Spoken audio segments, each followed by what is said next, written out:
মদিনার পাথরের মধ্যে চুমা দিলে গুনাহ মাফ হয়ে যায়। বাংলাদেশের পাথরের মধ্যে চুমা দিলে প্রস্রাবের গন্ধ পাওয়া যায়। পাথরে পাথরে বেশ কম, জায়গায় জায়গায় বেশ কম। আগামী গতকালকেও ছিল, এটা মুসলমান শুনে নাও, গতকালকেও ছিল মাঝবাড়ি একটা পরিত্যক্ত জমিন। আজকের এই কোরআনের খাতিরে, আলেম ওলামাদের সম্মানের খাতিরে রব্বুল আলামিন এই জায়গাটার নাম হয়ে গেল রিয়াজুল জান্নাহ, বেহেশতের বাগান। আগে বেহেশত, তারপরে হলো বাগান। এই বাগানে জান্নাতীরা পঙ্গপালের মতো ছুটেছে, আসবে, আরো আসছে। ও মুসলমান, গভীর মনোযোগ। জান্নাতি পিপাসী মানুষগুলো এই জান্নাতের ময়দানে বসেছে, জোরে জোরে চিল্লায় বলেন মারহাবা। কিসের বাগান? জোরে বলেন, কিসের বাগান? জান্নাতের বাগান। বান্দা যখন এই জান্নাতের বাগানে আসার জন্য বাড়ি থেকে রওনা দিছে গো, প্রতিটা কদমে কদমে আমার আল্লাহ বান্দার জীবনের সগীরা গুনাহ মাফ করে দিছে। যত গুনাহ করছেন দুনিয়ার মধ্যে সগীরা গুনাহ, বাড়ি থেকে রওনা দিছেন আল্লাহ ওই মাঝবাড়ি জান্নাতের বাগানে যাব, তাফসীরুল কোরআন মাহফিলে যাব। প্রতিটা কদমে কদমে আপনার জীবনের যত সগীরা গুনাহ ছিল সব কিছু আমার আল্লাহ মাফ করে দিছে। এখন আমরা শুধু সগীরা গুনাহ করি না, পদে পদে করছি কবিরা গুনাহ। নামাজ ছেড়ে দেয়া কবিরা গুনাহ। কি গুনাহ? জোরে বলেন, কি গুনাহ? আমার দোয়াজ করাইতে হবে বাবা, কোরআন হাদিস থেকে বাইরে যাব না, আলোচনা অনেক সুন্দর করবো যদি আপনারা দয়া করে। যদিও ঠান্ডা জ্বরে ভুগতেছি, আমি শারীরিক মানসিক দুইটাই অসুস্থ। কারণ 26 তারিখে আমার স্ত্রী সন্তান দুজনই ঢাকা সরওয়ার্দীতে আইসিতে ভর্তি হয়েছে। গতকালকে বাইর করেছে, আবার আজকে আবার আইসিতে ভর্তি করছে। সুতরাং আমি নিজেই মানসিকভাবে খুব ভেঙে পড়েছি, তারপরে নিজেও ঠান্ডা জ্বরের মধ্যে ভুগতেছি। আপনারা একটু আমাকে ভালোবাসা দিলে সুন্দর আলোচনা শুনতে পারবেন, আর যত ফাঁকি দিবেন আমিও ফাঁকি দিব। কারণ আপনারা এলাকার মধ্যে আসছি, আপনারা অনেকেই চেনেন, ইউটিউবে তো অনেক আলোচনা শুনেছেন, হয়তো দাওয়াত দিচ্ছেন। এই জন্য দয়া করে জবান দিয়ে একটু কথা বলবেন। নামাজ ছেড়ে দেয়া কবিরা গুনাহ। কি গুনাহ? নামাজ ছেড়ে দেয়া কবিরা গুনাহ, মিথ্যা বলা কবিরা গুনাহ, বেগানা নারীর সঙ্গে দেখা দেয়া কবিরা গুনাহ। ঠিক কি না? কষ্ট শ্রেণী এই ওয়াজগুলো এখন বাংলাদেশে চলে না। বেগানা নারীর সঙ্গে দেখা দেয়া কবিরা গুনাহ, বেগানা পুরুষের সঙ্গে দেখা দেয়া কবিরা গুনাহ, যেটা হারাম। এই হারামকে পৃথিবীর কোনো মুফতি সাহেব হালাল করতে পারবে না। কারণ যাদের সঙ্গে বিয়ে করা যায় তাদের সঙ্গে বিয়ে করা মুসলমান হারাম, যাদের সঙ্গে দেখা দেয়া যায় তাদের সঙ্গে বিয়ে করা হারাম, যাদের সঙ্গে দেখা দেয়া হারাম তাদের সঙ্গে বিয়ে করা যায়। এই ওয়াজ যদি করি, বাংলাদেশে অধিকাংশ শিক্ষকেরা কষ্ট পায়, অধিকাংশ আলেমরা কষ্ট পায়, অধিকাংশ মুফতি সাহেব কষ্ট পায়। কিন্তু শরীয়তের বিধান অনুযায়ী কোরআন যদি মানতে হয়, এই কোরআনের আলোচনা করার দরকার আছে কিনা? নামাজ যেমন ফরজ, পর্দাও তেমনি ফরজ, ঠিক কিনা? দেখলাম মুসলমান আমার অনেক মা বোনেরা রাস্তা দিয়ে ঘোরো, বড্ড কষ্ট পাইলাম।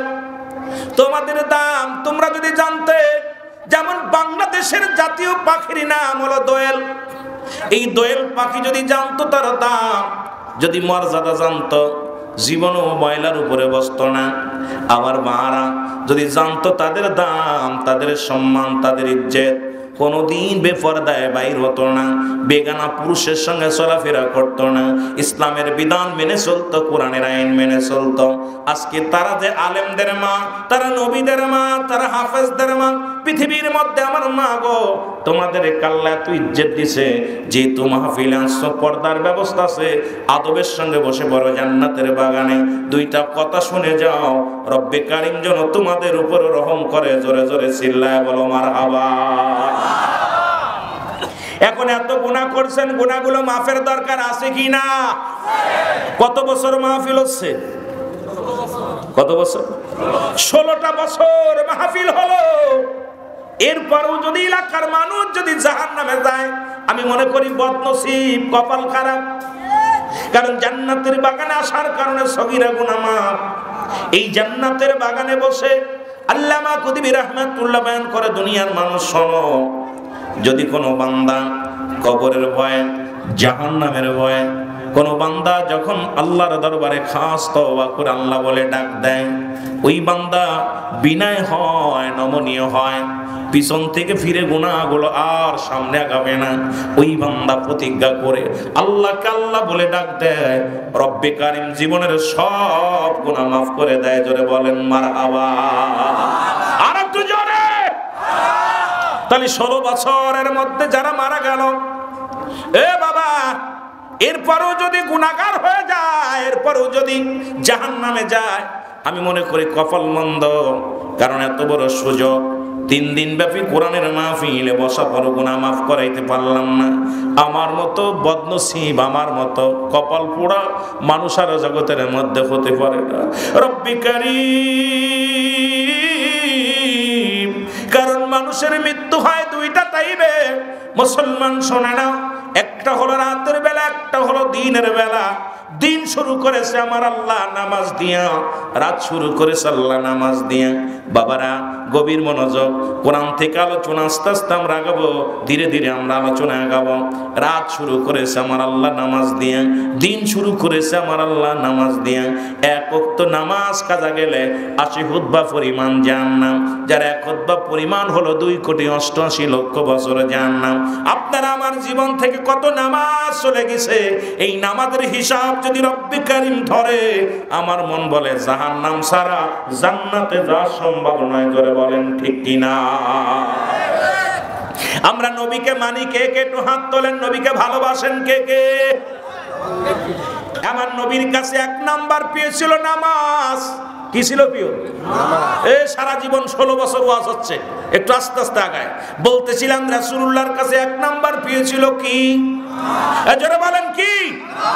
এখন আপনি যে ধর্মের মুসলমান, যে গোষ্ঠীর মানুষ হন না কেন, আমলিগ হন দুঃখ নাই, বিএনপি হয় দুঃখ নাই, জামাত ইসলাম করেন দুঃখ নাই, তরিকাপন্থী হন দুঃখ নাই, তাবলিগ হন দুঃখ নাই। কারণ আপনি মুসলমান, সবচেয়ে বড় পরিচয় আপনার মুসলমান। নামাজ এবং কাফেরদের মধ্যে পার্থক্য হলো নামাজ। আপনি নামাজ পড়েন না, আপনি মুসলমান হিসেবে গণ্য হতে পারেন না। কারণ এই নামাজ রাসূলুল্লাহর কাছে 1 নাম্বার ছিল প্রিয় নামাজ। আপনার আমার কাছে 1 নাম্বার প্রিয় হওয়া লাগবে নামাজ। যখনই আপনি কালেমা পড়েছেন লা ইলাহা ইল্লাল্লাহু মুহাম্মাদুর রাসূলুল্লাহ, জোরে জোরে চিল্লায়া বলা যাবে না সাল্লাল্লাহু। এখন 1 নম্বরে কালেমা, 2 নম্বরে নামাজ। কালেমা যেহেতু পড়ছেন, ঈমান আনছেন, সঙ্গে সঙ্গে নামাজ, ঠিক কি না? আরো জোরে বলেন সঙ্গে সঙ্গে কি? আরো জোরে বলেন কি? সঙ্গে সঙ্গে আপনার জন্য নামাজ। এখন আপনি ঈমান আনছেন, নামাজ কাজা দিবেন, নামাজ ছেড়ে দিবেন, এমন কোন ইখতিয়ার আপনার নাই। যেহেতু 1 নম্বরে কালেমা, ও মুসলমান, 2 নম্বরে নামাজ, 3 নম্বরে রোজা, 4 নম্বরে যাকাত, 5 নম্বরে হলো হজ। হজ যাকাত যেটা হলো ধনীদের জন্য। আপনি গরিব মানুষ, কালেমা পড়ার সঙ্গে সঙ্গে আপনার উপরে নামাজ ফরজ হয়ে গেছে। সাবালক থেকে, নাবালক থেকে যখন সাবালক সাবালিকা হয়ে গেছেন, সঙ্গে সঙ্গে আপনার উপরে নামাজ ফরজ। এই নামাজ ছাড়ার কোনো ইখতিয়ার আল্লাহ রাব্বুল আলামিন দেন নাই। জোরে বলেন ঠিক কি না? এখন রাসূলুল্লাহর কাছে 1 নাম্বার প্রিয় ছিল নামাজ। কি ছিল? যারা রাসূলকে ভালোবাসেন তারা কি নামাজকে ভালোবাসার দরকার আছে কি না? আরো জনে বলেন আছে কি না? এখন মনে করবেন না যারা নামাজ ভালোবাসে না তারা নবীরে ভালোবাসতে পারে না। মুখে মুখে নবী নবী বলে পাগল হয়ে যায়। আজান দিলে বেটা টিভির সামনে থেকে ওঠে না, আজান দিলে মাঠে চলে যায়, আজান দিলে অন্যদিকে চলে যায়। তার মানে বুঝতে হবে সে কালেমার গুরুত্ব দেয় নাই, নবীজির উপরে গুরুত্ব দেয় নাই, নামাজের উপরে গুরুত্ব দেয় নাই। কারণ নামাজ সর্বপ্রথম যেহেতু কালেমা পড়েছেন, আপনার জন্য নামাজ ফরজ। ও মুসলমান শুনে নাও, রাসূলুল্লাহর কাছে 2 নাম্বার পেয়েছিল তার উম্মতগণ। আমি আপনাদেরকে বলে যাই, যদি কোনো বান্দা আজকে শুনে নাও, এ মুসলমান সিরাজগঞ্জের বাবারা আমার শোনো, রাসূলুল্লাহর কাছে 2 নাম্বার পেয়েছিল তার উম্মতগণ। আজকে মানুষ হয়ে মানুষকে কেমনে জবাই করো, মানুষ হয়ে মানুষকে কেমন তুমি আঘাত করো, মানুষ হয়ে মানুষকে হত্যা করো, সবচেয়ে বড় কষ্ট হয়। রাসূলুল্লাহর কাছে 2 নাম্বার পেয়েছিল তার উম্মতগণ। নবী উম্মতের মায়ায় জীবন ভরে কেঁদে গেলেন। নবী বলেন, হায় হায়াতি খায়রুল লাকুম। রাসূলুল্লাহ বলে আমার হায়াতের জিন্দেগিটা আমার উম্মতের জন্য কল্যাণ স্বরূপ। আলেম ওলামা গভীর মনোযোগ। রাসূলুল্লাহ বলেন হায়াতি খায়রুল লাকুম, নবী বলেন আমার হায়াতের জিন্দেগিটা আমার উম্মতের জন্য কল্যাণ স্বরূপ। কারণ এই দুনিয়ার মধ্যে আমি নবী আসলাম, ওই উম্মতের সঙ্গে চলাফেরা করলাম, উম্মতের সঙ্গে কথাবার্তা বললাম, আমার উম্মতের জীবনটা বড় ধন্য। আবার আমি দুনিয়া থেকে বিদায় নিলাম, ও ফাতি খায়রুল লাকুম ও মামায়াতি খায়রুল লাকুম। রাসূল বলে আমার উম্মতিরা শোনো, আমি নবী বিদায় নিলাম, এটা উম্মতের জন্য। সুতরাং নবীকে যদি ভালোবাসতে হয়, নবীর আদর্শ, নবীর আখলাক, নবীর চরিত্র, এই গুণাগুণ যদি কোনো উম্মতের ভিতরে না থাকে, সে যদি উম্মত বলে দাবি করে, আমি মনে করি ওটার মতো বাটপার আর দুনিয়ার মধ্যে নাই। জোরে বলেন ঠিক কিনা? আর একটু জোরে জোরে চিল্লায় বলেন ঠিক কিনা? কষ্ট হচ্ছে? বোঝা যায় আলোচনা? খুব গুরুত্ব। এত কষ্ট করে বসেছেন, এক দেশের গালি এক দেশের বলি। সিরাজগঞ্জের বগুড়ার ভাষা আমি বুঝি না, আমার বাড়ি মাগুরে, আমি চিন্তা করব বইয়ের ভাষা ব্যবহার করার জন্য। বাকিটা আমি সাধু ভাষায় কথা বলার জন্য চেষ্টা করব, আঞ্চলিক ভাষা যেন না আসে, যদি যাতে আপনাদের বুঝতে কষ্ট না হয়। একটা হলো জমলায়ে খবরিয়া, বক্তা মনের ভাব প্রকাশ করলে শ্রোতা সহজে বুঝতে পারে। আর একটা জমলায়ে হিংসা, বক্তা মনের ভাব প্রকাশ করলে শ্রোতা কিছু বুঝতে পারে না। ইয়েস, নো, ভেরি গুড, এছাড়া আর কিছু না। এই জন্য আমিও চিন্তা করব যে আপনারা যারা এত কষ্ট করে আসছেন, সবাই যেন কিছু না কিছু কথা বুঝতে পারেন। যেটা আমি কথা বললে যেটা বাতিল, সেটা সঙ্গে সঙ্গে ছুঁড়ে মারবেন, যেটা হয় সেটা আমরা মানতে রাজি আসিনি। কারণ রুহুল আমিন সিদ্দিকী কোনো দলিল না, দলিল হলো আল্লাহর কুরআন, রাসূলের সুন্নাহ। জোরে বলেন ঠিক কি না? কুরআন হাদিস ইজমা কিয়াস। রুহুল আমিন সিদ্দিকী কোনো বক্তা, কোনো মাকসুদ নয়, কোনো পীর সাহেব কোনো মাকসুদ নয়, কোনো নেতা কোনো মাকসুদ নয়, কোনো আমির কোনো মাকসুদ নয়, মাকসুদ স্বয়ং আল্লাহ। জোরে বলেন ঠিক কি না? আরো জোরে বলেন ঠিক কি না? এটা যদি মানেন তাহলে আপনার জীবন ধন্য। ব্যক্তি পূজারি বন্ধ, কোন ব্যক্তি পূজারি করা যাবে না। আমরা একমাত্র রব্বে কারীমের গোলামি করব। জোরে বলেন ঠিক কিনা? আরো জোরে বলেন ঠিক কিনা? রব্বে কারীমের হুকুম মানতে রাজি আছেন? আরো জোরে বলেন রাজি আছেন?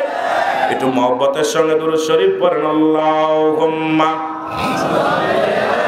একটু চার ব্যবস্থা করতে হবে।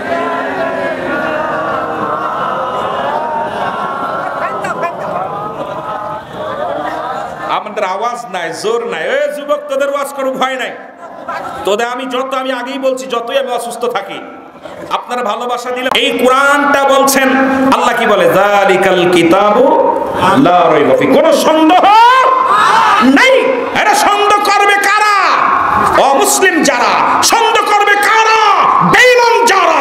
সন্দেহ করবে কারা? মুনাফিক যারা। সন্দেহ করবে তারা যে সমস্ত নাস্তিকেরা। আল্লাহ বলেন হুদাল্লিল মুত্তাকিন, একমাত্র হেদায়েত প্রাপ্ত বান্দার জন্য আছে কোরআন। জোরে বলেন ঠিক কিনা? আরো জোরে বলেন ঠিক কিনা? আজকে কোরআনের অপব্যাখ্যা, কোরআন তাফসীর দিয়া কোরআন অপব্যাখ্যা করে আলোচনা এখতিয়ার কে তোমাকে দিছে? কোরআনের ভুল বিশ্লেষণ দেওয়ার কে তোমাকে ডিসিশন দিছে? কোরআনকেই কোরআন আসছে গোটা কুল কায়নাতের জন্য। সেই কোরআন তো তোমার ব্যক্তির জন্য আসে নাই, কোরআন আসছে গোটা জাতির জন্য, কোরআন আসছে গোটা কুল কায়নাত মাখলুকাতের জন্য। যে কোরআনটাকে নিয়ে এই কোরআনটাকে নিয়ে ফাজলামি মার করার জায়গা না, এই কোরআনটাকে নিয়ে ধোঁকা দেওয়ার কোনো জায়গা না। এই কোরআনটা একমাত্র মানুষগুলোকে মানুষ করেছে। জোরে বলেন ঠিক কিনা? আরো জোরে বলেন ঠিক কিনা? এখন এমন একটা জামানা, আমি মাঝে মাঝে একটা কথা বলি, রাগ করবেন না, মাঝে মাঝে কথাটা বলি। এখন বক্তা খোঁজে টাকা, শ্রোতা খোঁজে সুর, আর কমিটি খোঁজে ভাইরাল। ঠিক কিনা? আমি এই জন্যই বলি, ভাইরাল হওয়ার আগে বক্তার বাড়িতে যেতে হবে, বক্তাকে দাওয়াত দেওয়ার আগে তার বাড়িতে যেতে হবে, খোঁজ খবর নিতে হবে তার বিবি পর্দা আছে কিনা, তার ফ্যামিলি পর্দা মানে কিনা, নামাজের বিধান ইসলামের বিধান মানে কিনা। আপনি আমার ভাইরাল দেখে দাওয়াত দিলেন, আজকে হাজার হাজার ওয়াজ হচ্ছে, হিদায়াত হচ্ছে না। আমার দেশে ওলামা একরাম আমরা টাকার পিছে গুরগুর করতেছি, পাগল হয়ে গেছি। কিন্তু আমার বাবারা, হেদায়েত আগের যুগে মানুষ মসজিদ ছিল কাঁচা, ঈমান ছিল পাকা। এখনকার জামানায় মসজিদ পাকা, ঈমান ফাঁকা। জোরে বলেন ঠিক কিনা? আরো জোরে বলেন ঠিক কিনা?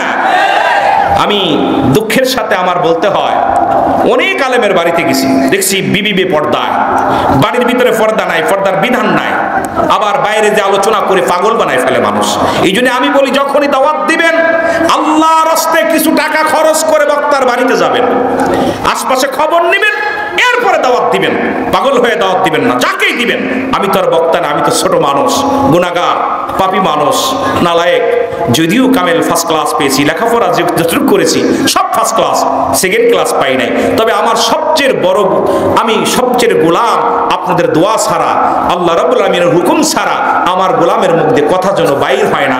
আপনারা দোয়া করবেন মদিনাওয়ালার খাতিরে যেন দুই চারটে কথা বলতে পারি। আমি সদা সর্বদা একটা দাবি করে যাব, গোলাম একরামকে দাওয়াত দেওয়ার আগে যাচাই বাছাই করে দাওয়াত দিবেন। কারণ এই বক্তা আপনারা গ্রামে চলবেন, দুইটা আমলে নিয়ে এত কষ্ট করে রাত জেগে বসে আছে দুইটা কথা শোনার জন্য। এখান থেকে আমরা কিছু না নিয়ে যেতে পারি, এখানে আসা বিফলে, এখানে বসে থাকা বিফলে। কারণ এই সময়টা নষ্ট করা যাবে না। জোরে বলেন ঠিক কিনা? আরো জোরে বলেন ঠিক কিনা? কষ্ট হচ্ছে আপনাদের? মহব্বতের সঙ্গে দুরূদ শরীফ পড়েন। আল্লাহুম্মা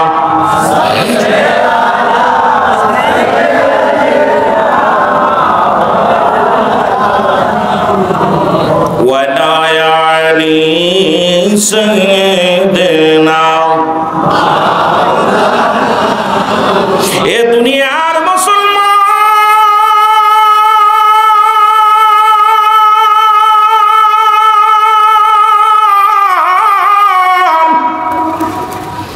এ জীবন নয়, আবার একটা জীবন আসবে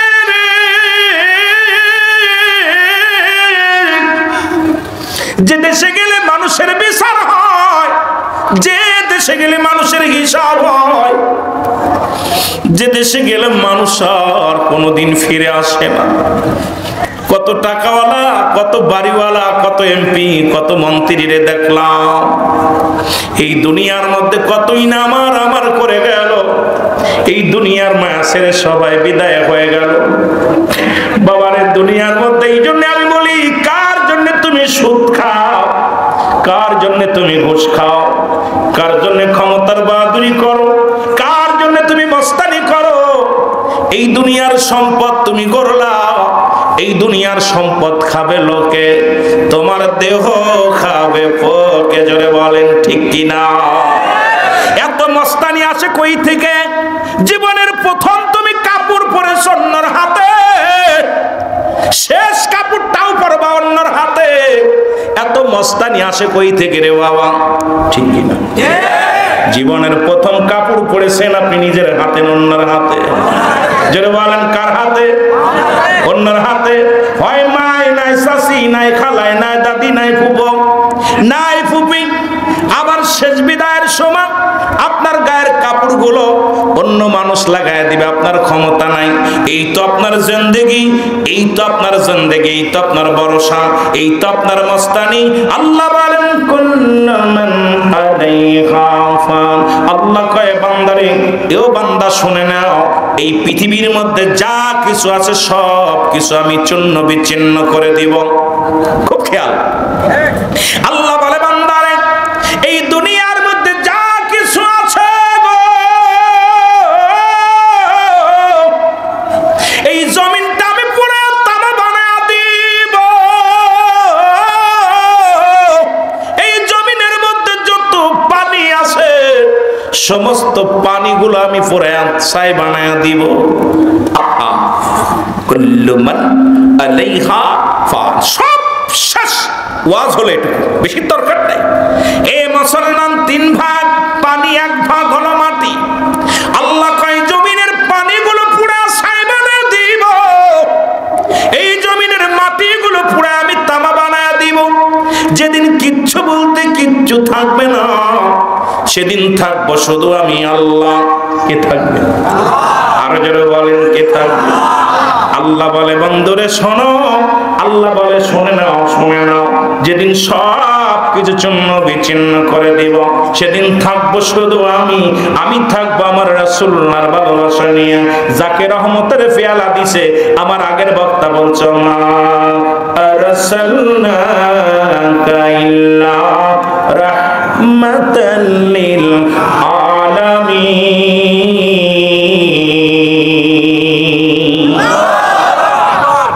উনি আয়াতটার বিশ্লেষণ করে আলোচনা করে গেছেন। তাম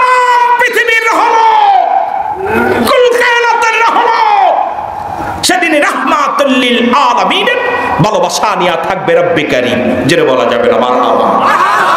আমার বন্ধুগণ আমার, সুতরাং গভীর মনোযোগ।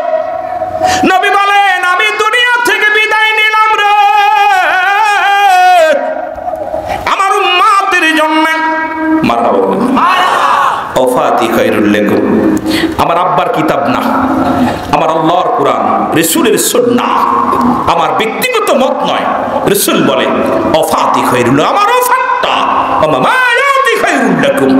আমার নবী বলেন উম্মতিরা শোনো, আমি নবী দুনিয়া থেকে বিদায় নিলাম আমার উম্মতের জন্য। যদি কোনো উম্মত পৃথিবীর মধ্যে যদি কোনো ভালো কর্ম করে, সঙ্গে সঙ্গে আমি নবী আল্লাহর দরবারে প্রশংসা করি, আল্লাহ ও আমার আল্লাহ, ওই মাঝবাড়ির জমিনের মধ্যে, মাঝবাড়ি ইউনিয়নের জমিনের মধ্যে অমুক পাগল সাহেব বিএনপির ভারপ্রাপ্ত অমুক সভাপতি, অমুক সাংগঠনিক সম্পাদক, অমুক গ্রামের অমুক ব্যক্তি, অমুক নেতা অনেক আলেম তোমার দরবারে শুকরিয়া আদায় করেছে রব্বে কারীম। আমিও প্রশংসা করি আমার উম্মতের হইয়া তোমার দরবারে প্রশংসা করি গো আমার আল্লাহ। আল্লাহর কাছে প্রশংসা করে আমার নবী। আবার নবী ডাক দে উম্মতিরা রে, এই পৃথিবীর মধ্যে যখন কোন উম্মত গুনাহের কাজ করে, আমি নবী সঙ্গে সঙ্গে আমি রব্বে কারীমের দরবারে ইস্তেগফার করি, মাফ চাই। অন্যায় করে ছেলে মাফ চায় বাবায়, অন্যায় করে গ্রামের ছেলে মাফ চাই চেয়ারম্যান মেম্বার। আজকে দেখলাম মুসলমান ভারপ্রাপ্ত চেয়ারম্যান তারেক জিয়া এর মুসলমান একটা বিষয় নিয়ে দুঃখিত, মাফ চাইলেন, গোটা দলের হয়ে উনি চাইলেন, ক্ষমা চাইলেন। আমি আমার দলের হয়ে ক্ষমা চাই, উশৃঙ্খলা করবেন না। তদ্রূপ কথাগুলো আমার মনে পড়ে গেল আজকে নবীর সঙ্গে। কারণ আমার বাবারা আমার গভীর মনোযোগ, রাসূল বলছে যদি কোনো উম্মত গুনাহের কাজ করে, আমি নবী আল্লাহর দরবারে ইস্তেগফার করি, মাফ চাই। বাবারে আমার, অন্যায় করে ছেলে মাফ চায় বাবাই, অন্যায় করে গ্রামের ছেলে মাফ চায় চেয়ারম্যান মেম্বার যাইয়া। এই নবীর উম্মত হতে পেরে খুশি না বেজার? যারা যারা বেজার হয়েছেন একটু হাত তোলেন। রাসূলুল্লাহর উম্মত হয়ে বেজার না খুশি? জোরে বলেন বেজার না খুশি? যারা বেজার হয়েছেন হাত উঠাইতে বলছি, তা ওঠে নাই। একজনের টুট ছিল ভুইলা, কারণ এই নবীদের আমার ভাই আসছে, ইউনিয়নের দায়িত্বে আছে, উনি কিন্তু ক্ষমা চায় সবার জন্য। যারা পদে থাকে এই লোকটা কর্মীদের জন্য ক্ষমা চায়। বাবা জন্ম দিছে, বাবা মাফ চায়।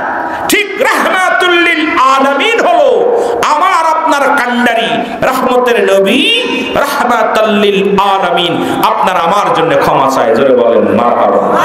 এরে আমার মনের জল্পনা কল্পনা, নবী যাব আমি সোনা মদিনা।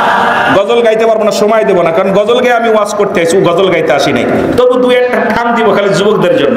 এরে আমার মনের জল্পনা কল্পনা, নবী যাব আমি সোনার মদিনা।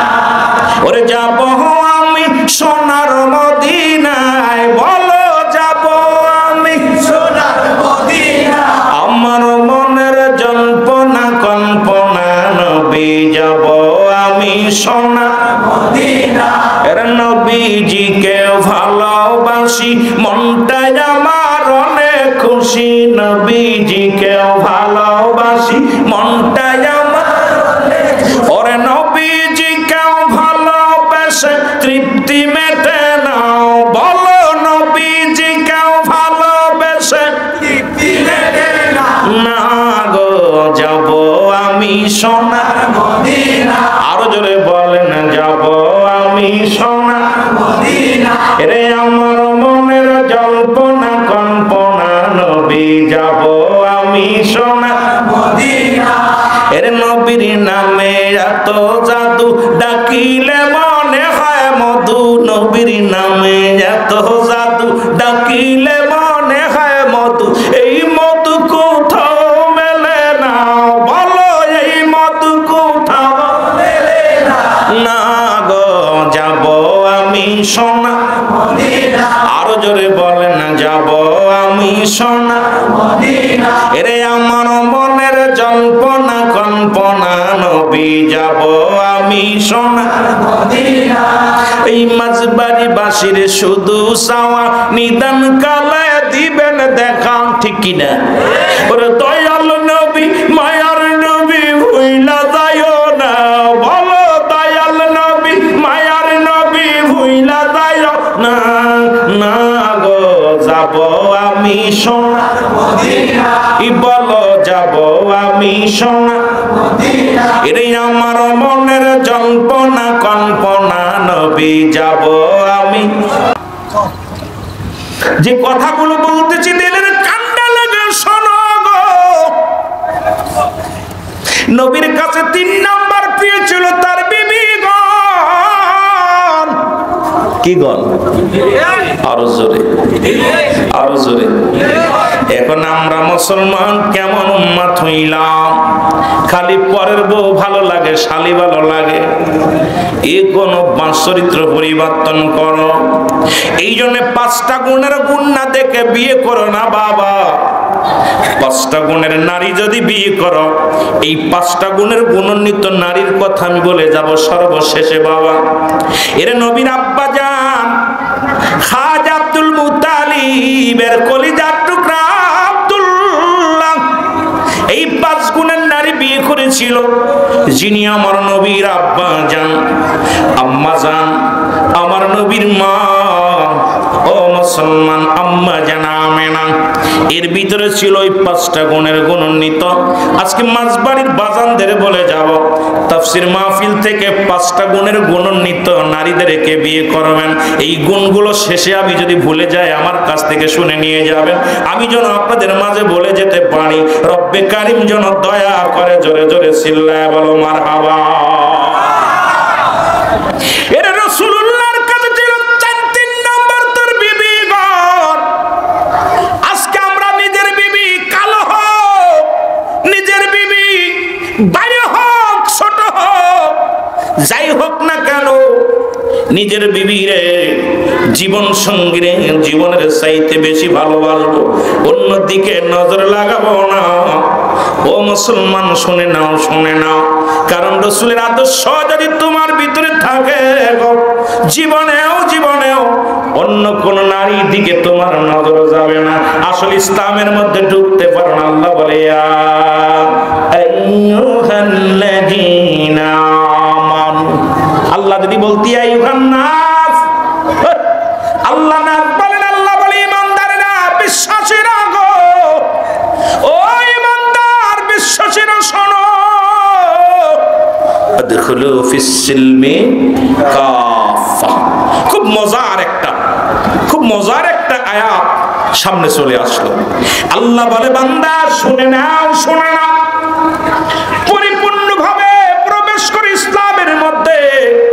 ইসলামের আবিধানিক শব্দ কত হলো 80 থেকে 82টা। এখন এই একটা আয়াতের তাফসীর যদি কোনো আলেম করে, সমাজ পরিবর্তন হয়ে যাবে। আমার মন বলে সমাজ পরিবর্তন করার জন্য এই একটা আয়াতই যথেষ্ট। আল্লাহ বলে ইমানদারেরা, বিশ্বাসীরা শুনে নাও, তোমরা পরিপূর্ণভাবে প্রবেশ করো কিসের মধ্যে? ইসলামের মধ্যে। ইসলামের আবিধানিক শব্দ কত হলো 80 থেকে 82টা। ইসলাম শব্দের অর্থ আত্মসমর্পণ, ইসলাম শব্দের অর্থ মুসলমান একত্ববাদ, ইসলাম শব্দের অর্থ নারীর সতীত্ব পাহারা দেওয়া, ইসলাম শব্দের অর্থ সারেন্ডার করা, ইসলাম শব্দের অর্থ নিজে না খণ্ডরে খানো, ইসলাম শব্দের অর্থ নিজে না ঘুমানোর ঘুম পাড়ানো।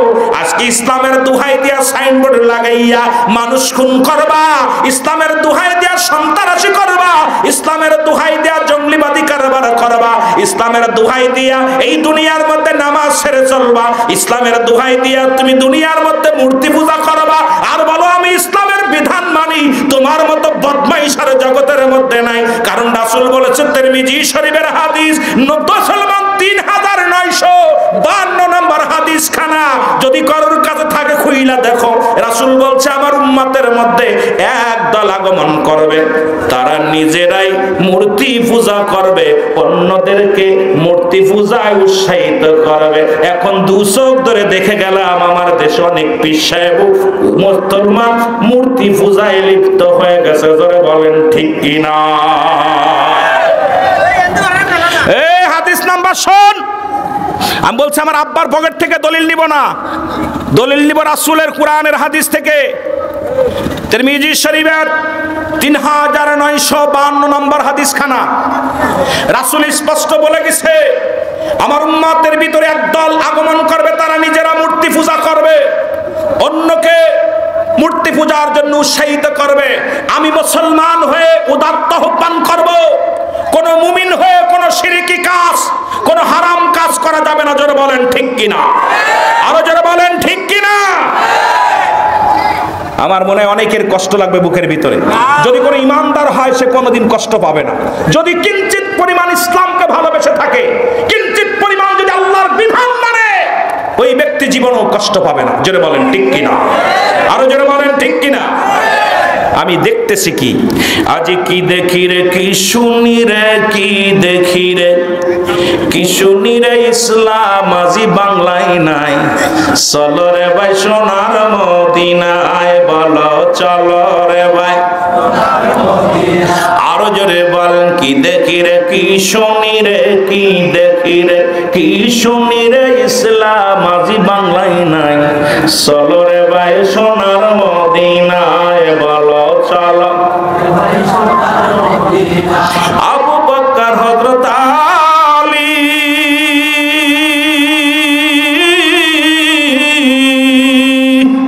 ওরে ইসলামের জন্য জীবন দিয়া গেল রে বলি। সেই রাসূলের সাহাবীদের ইসলাম আজ খুঁজি আমরা দুনিয়ায়। চলো রে ভাই সোনার মদিনায়, বলো চলো রে ভাই। আরো জোরে বলেন, কি দেখি রে, কি শুনি রে, কি দেখি রে, কি শুনি রে, ইসলাম আজি বাংলায় নাই। চলো রে ভাই সোনার মদিনায়, বলো চলো রে ভাই। নারী আজি পর্দা ছেড়ে চলে তারা রাস্তায় ঘরে, ও নারী জাতি পর্দা ছেড়ে চলে তারা রাস্তায় ঘরে। সমাজেতে দুর্নীতিতে, সমাজেতে দুর্নীতিতে বারবার চ্যাম্পিয়ন হয়। চলো রে ভাই সোনার মদিনায়, বলো চলো রে ভাই। আরো জোরে বলেন, চলো রে ভাই সোনার মদিনায়। আজ কি দেখি রে, কি শুনি রে, কি দেখি রে, কি শুনি রে, ইসলাম আজি বাংলায় নাই। চলো রে ভাই সোনার মদিনায়, বলো চলো। এ দুনিয়ার মুসলমান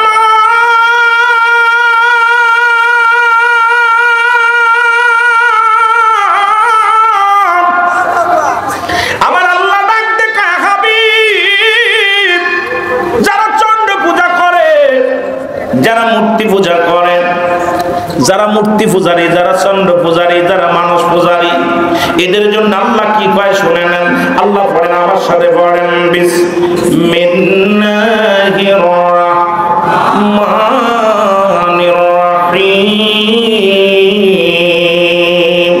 আল্লাহু আহাদ, আল্লাহুস সামাদ, লাম ইয়ালিদ ওয়া লাম ইউলাদ ওয়া লাম ইয়াকুন লাহু কুফুয়ান আহাদ। আল্লাহ ডাকতে বলে, হাবিব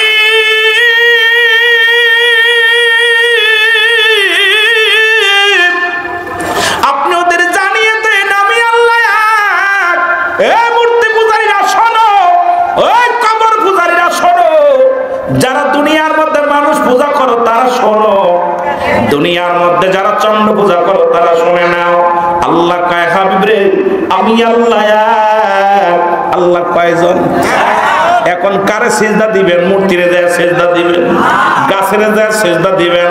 ও মুসলমান শুনে নাও, আল্লাহ কয় হাবিবরে আপনি জানায় দেন আমি আল্লাহ, আমি কাউকে জন্ম দিই নাই, কারো থেকে জন্ম নিই নাই। সুতরাং আল্লাহর কোনো আহলে বায়াত নাই, আল্লাহর কোনো বংশ পরিচয় নাই, আল্লাহর কোনো ছেলে নাই মেয়ে নাই। আল্লাহ কয় বান্দারে শোন, ভালো করে শোন, আমি কাউকে জন্ম দিই নাই, কারো থেকে জন্ম নিই নাই। আসমান জমিনের মধ্যে আমার সমতুল্য সমকক্ষ কেউ নাই। সারা পৃথিবী আমার মুখাপেক্ষী, আমি কারোর মুখাপেক্ষী নয়। সুতরাং আজকে যারা মূর্তি পূজারি করে তাদের দ্বিতীয় ভগবান বানায় ফেলেছে। আজকে যারা মুসলমান শুনে না মানুষ পূজারি করে, এরা তারা দ্বিতীয় ভগবান বানিয়ে ফেলেছে। দেখেছি মুসলমান অনেক আলেম দাড়ি টুপি মাথায় দিয়া মূর্তির সামনে যায় দোয়া করে, মাগফিরাত কামনা করে, অথচ কয় দোয়া করা না যায়। ফতোয়ায়ে দেওবন্দের প্রথম খণ্ড 33 নম্বর পৃষ্ঠা। এর মুসলমান এটা কিতাব পড়ত, মুসলমান কোন কিতাব এটা? কওমি অঙ্গনের কিতাব। যারা এইটা ফতোয়া দ্বারা বেশি ফালাফালি করো তাদের কিতাব ফতোয়ায়ে দেওবন্দের মধ্যে প্রথম খণ্ড 33 নম্বর পৃষ্ঠার মধ্যে মুফতি শফিক আহমেদের লেখা 5 ওয়াক্ত সালাত আদায় করে জিয়ারত করে সর্বলাত আল্লাহর দরবারে দুটি হাত উঠায় দোয়া করা উত্তম মুস্তাহাব। আরে আলেম উলামা কবির মনোযোগ, ওই জায়গা ফতোয়া আসে আর মন্দিরের সামনে যা দোয়া চাও রে, তুমি কোন নাম্বার মুনাফিক? আল্লাহ কমিনান নাস, ওই মুনাফিক শোন, কুরআন কি কয় শোনো। আল্লাহ কমিনান নাস, মানুষের মধ্যে মাকুল তারা বলবে আমান্না, তারা ঈমান আনছে বিল্লাহি, আল্লাহর প্রতি, অবিল আখিরাতের প্রতি বিশ্বাস স্থাপন করছে। ওমা হুম বিমুমিনিন। আল্লাহ কয় হাবিবরে ওই বেঈমানগুলোরা নবীর দরবারে যাইতো এক শ্রেণী মুনাফিকরা, ওরা নবীর কাছে যায় কইতো আপনার দলের লোক আমরা ঈমান আনছি। আবার যখন কওমের কাছে ফিরে যেত তারা ধোঁকাবাজি দিতে যায়, নবীর এই কথা বলতো। আল্লাহ কদের জন্য আমি আল্লাহ রেখে দিলাম, পড়েন বিসমিল্লাহির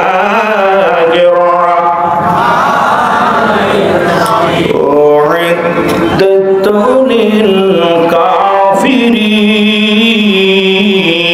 কাফিরিন। ওই ধোঁকাবাজ, ওই বেঈমান, কুরআন থেকে সব চোর ধরা পড়ে যাবে, সব চোর। কুরআন থেকে বাজে দিক যাওয়া লাগবে না। এই চোর সুরটা সব ধরার জন্য আল্লাহ কুরআন দিছে। আল্লাহ কয় মুনাফিক, কাফের, বেঈমান মুনাফিকদের জন্য আমি আল্লাহ প্রস্তুতি করে রাখছি 7টা জাহান্নাম। কিরা কিরা যাবেন? আয় হায়, চা দিছে ঠান্ডা হয়ে গেল। কে কে কে যাবে? বেয়াদবি মাফ করুন, অনেক সময় চিৎকার দিয়ে কথা বলতেছি, ক্ষমা চাই। ধমক দিয়ে কথা বলার ইখতিয়ার আমার নাই, কারণ আপনারা আমার সেই তো অনেক উদ্দে জগতের মানুষ। শুধু এই যে ধমক দিতেছি এটা বেয়াদবির একটা লক্ষণ। আহা বেয়াদবি, আমি আগে ক্ষমা চাই। কথা বলতে গেলে অনেক সময় ধমক এসে যায়, আপনারা আমাকে ক্ষমা দৃষ্টি দেখবেন। কারণ কথা বলার ভিতরে যদি আমার কোন রকম কিঞ্চিত পরিমাণ বেয়াদবি হয়ে যায়, রব্বে কারিম আমাকে ক্ষমা করবে না। কারণ আদব, মুসলিম জাতির 1 নম্বর হলো আদব, বুদ্ধি, মহব্বত, সাহস। এই আদব যদি কোনো জাতির ভিতরে না থাকে, ওর আলোচনা শোনাও না যায়। জোরে বলেন ঠিক কিনা? আরো জোরে বলেন ঠিক কিনা? এই জন্য আমি আগেই ক্ষমা চাই আপনাদের কাছে। অনেক সময় ধমক দিতেছি, জোরে বলেন। এই জন্য আপনাদের কাছে ক্ষমা চাই। মহব্বতের সঙ্গে দরুদ শরীফ পড়েন। আল্লাহুম্মা সাদ আছে মনে না।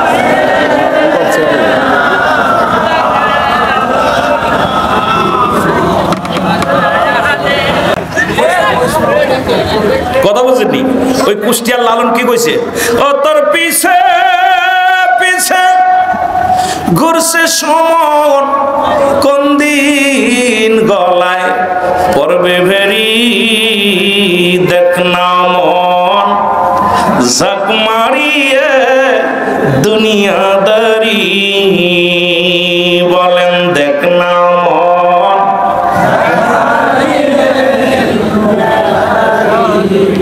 আহা, যাই করো আর তাই করো রে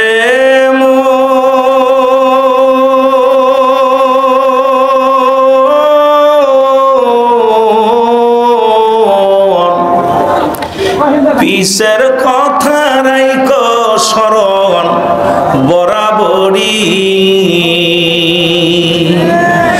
আদরের ভাই বোন দুগন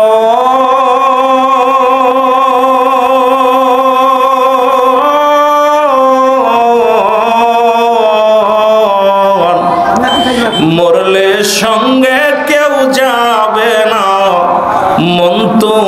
মারি ও সেদিন শূন্য হাত একলা পথে সেদিন শূন্য হাত একলা পথে দিবে তোমায় বিদায় করি দেখ না মন ঝাঁক মারিয়ে দুনিয়াদারি কুল্লু নাফসিন যায়কাতুল মাউত আলা ইন্নাহু লিল্লাহি লা ইয়ামুত। রাসূল কায়েমের কাজ শরীফের কাতের 10ম খণ্ড 722 নম্বর পৃষ্ঠা, তাফসীরুল বায়ান 5ম খণ্ড 524 নম্বর পৃষ্ঠা। রাসূল বলেন লা ইয়ামুত। এই হারাম থাকলে কিতাব খোলো, কথা বোঝেন নাই? রাসূল বলে আল্লাহর মাহবুব বান্দা যারা হয় তারা মৃত্যুবরণ করে না। বেয়াদবি করো না, জোরে বলেন ঠিক কিনা? আরো জোরে, আরো জোরে। আর আল্লাহ কয় সকল প্রাণীর মৃত্যু স্বাদ গ্রহণ অস্বীকার। কুরআনুল কারীমের মধ্যে ছোট্ট একটা আয়াত, অস্বীকার করার মতো ক্ষমতা কারো আছে? জোরে বলেন আছে? কোন মাওলানা সাহেব, কোন মুফতি সাহেব, কোন মুফাসসির সাহেব, কোন জ্ঞানী গুণী কেউ এইটার অস্বীকার করার মতো কুরআনের আয়াত সব অস্বীকার করতে পারে, মরণ হবে এই আয়াতটা স্বীকার করার মতো ক্ষমতা কারোর? কুল্লু নাফসিন যায়কাতুল মাউত। মরণের পেয়ালা পান করতে হবে। মরণ নাই কার কার? সবাসেরই। গামছা আছে, এলাকার মানুষ চালাক আছে, মরণ আছে। আমি গান জায়েজ করতে আসি নাই। গান যদি গলা পরবার বলতে পারেন, যদি গান গাইতাম সুর খারাপ ছিল না, মার্কেট খারাপ পাইতাম না। ঠিক কি না? সুর কি খারাপ ছিল? গান গাইলে পারতাম না। আমার মতো কত যুবক গান নিয়ে ব্যস্ত। রব্বে কারীম কোরআনের পথে আনছে, রব্বে কারীমে কণ্ঠ দিছে কোরআন বলার জন্য। এই কোরআনের প্রতি আমাদের ভালোবাসার দরকার আছে কিনা? আরো জোরে বলেন আছে কিনা? আমি এবার গান গাইলাম তো মনে করতে পারো হুজুরি গান গাইলে মনে হয় জায়েজ। আমি জায়েজ করার জন্য আসিনি, শুধু বোঝানোর জন্য কথাটা বললাম। বোঝানোর জন্য যেই দুনিয়ার রং তামাশা সব শেষ, সব শেষ, আমার কেউ না। জোরে বলেন ঠিক কিনা? আমার ভাইরা, আমার বন্ধুরা, গভীর মনোযোগ। রাসূলুল্লাহর কাছে 4 নাম্বার পেয়েছিল সুগন্ধি জিনিস। আপনি যদি নবীর উম্মত হতে চান, আমি 4টা বিষয় নিয়ে কথা বলতেছিলাম। 4টা বিষয়ের উপরে 4র্থ নাম্বার হলো দয়াল নবী রাসূল আকরাম সাল্লাল্লাহু আলাইহি ওয়াসাল্লামের কাছে 4 নাম্বার পেয়েছিল মুসলমান সুগন্ধি জিনিস। যদি নবীর উম্মত বলে দাবি করতে হয়, আজ থেকে সিগারেটে টান মারা যাবে না। নবীর উম্মত বলে দাবি করতে হলে বিড়ি খাওয়া যাবে না। নবীর উম্মত বলে দাবি করলে গাঁজা খাওয়া যাবে না। নবীর উম্মত বলে দাবি করলে ইয়াবা খাওয়া যাবে না। নবীর উম্মত বলে দাবি করলে মদ পান করা যাবে না। নবীর উম্মত বলে দাবি করতে হলে এই দুনিয়ার মধ্যে মাদক সেবন করা যাবে না। এই দুনিয়ার মধ্যে রাসূলুল্লাহর কাছে প্রিয় ছিল সুগন্ধি জিনিস। আপনি মুসলমান, আপনি মুমিন, আপনি নবীর উম্মত, আপনার কাছে এইগুলো প্রিয় হওয়ার দরকার আছে কিনা? মুখে গণবীরে ভালোবাসি, সিগারেটে টান মারি, কত হুতি নিরে এই কথা কইতেন নি? মুখে কয় নবীরে ভালোবাসি, মদ ছাড়া চলে না। মুখে কয় নবীরে ভালোবাসি, গাঞ্জা ছাড়া চলে না। আরে গাঞ্জা খাবি অন্য দলে যা, গাঞ্জা খালি ইহুদি হ, মদ খাবি খ্রিস্টান হ, ইয়াবা খাবি এই নাসারা হ।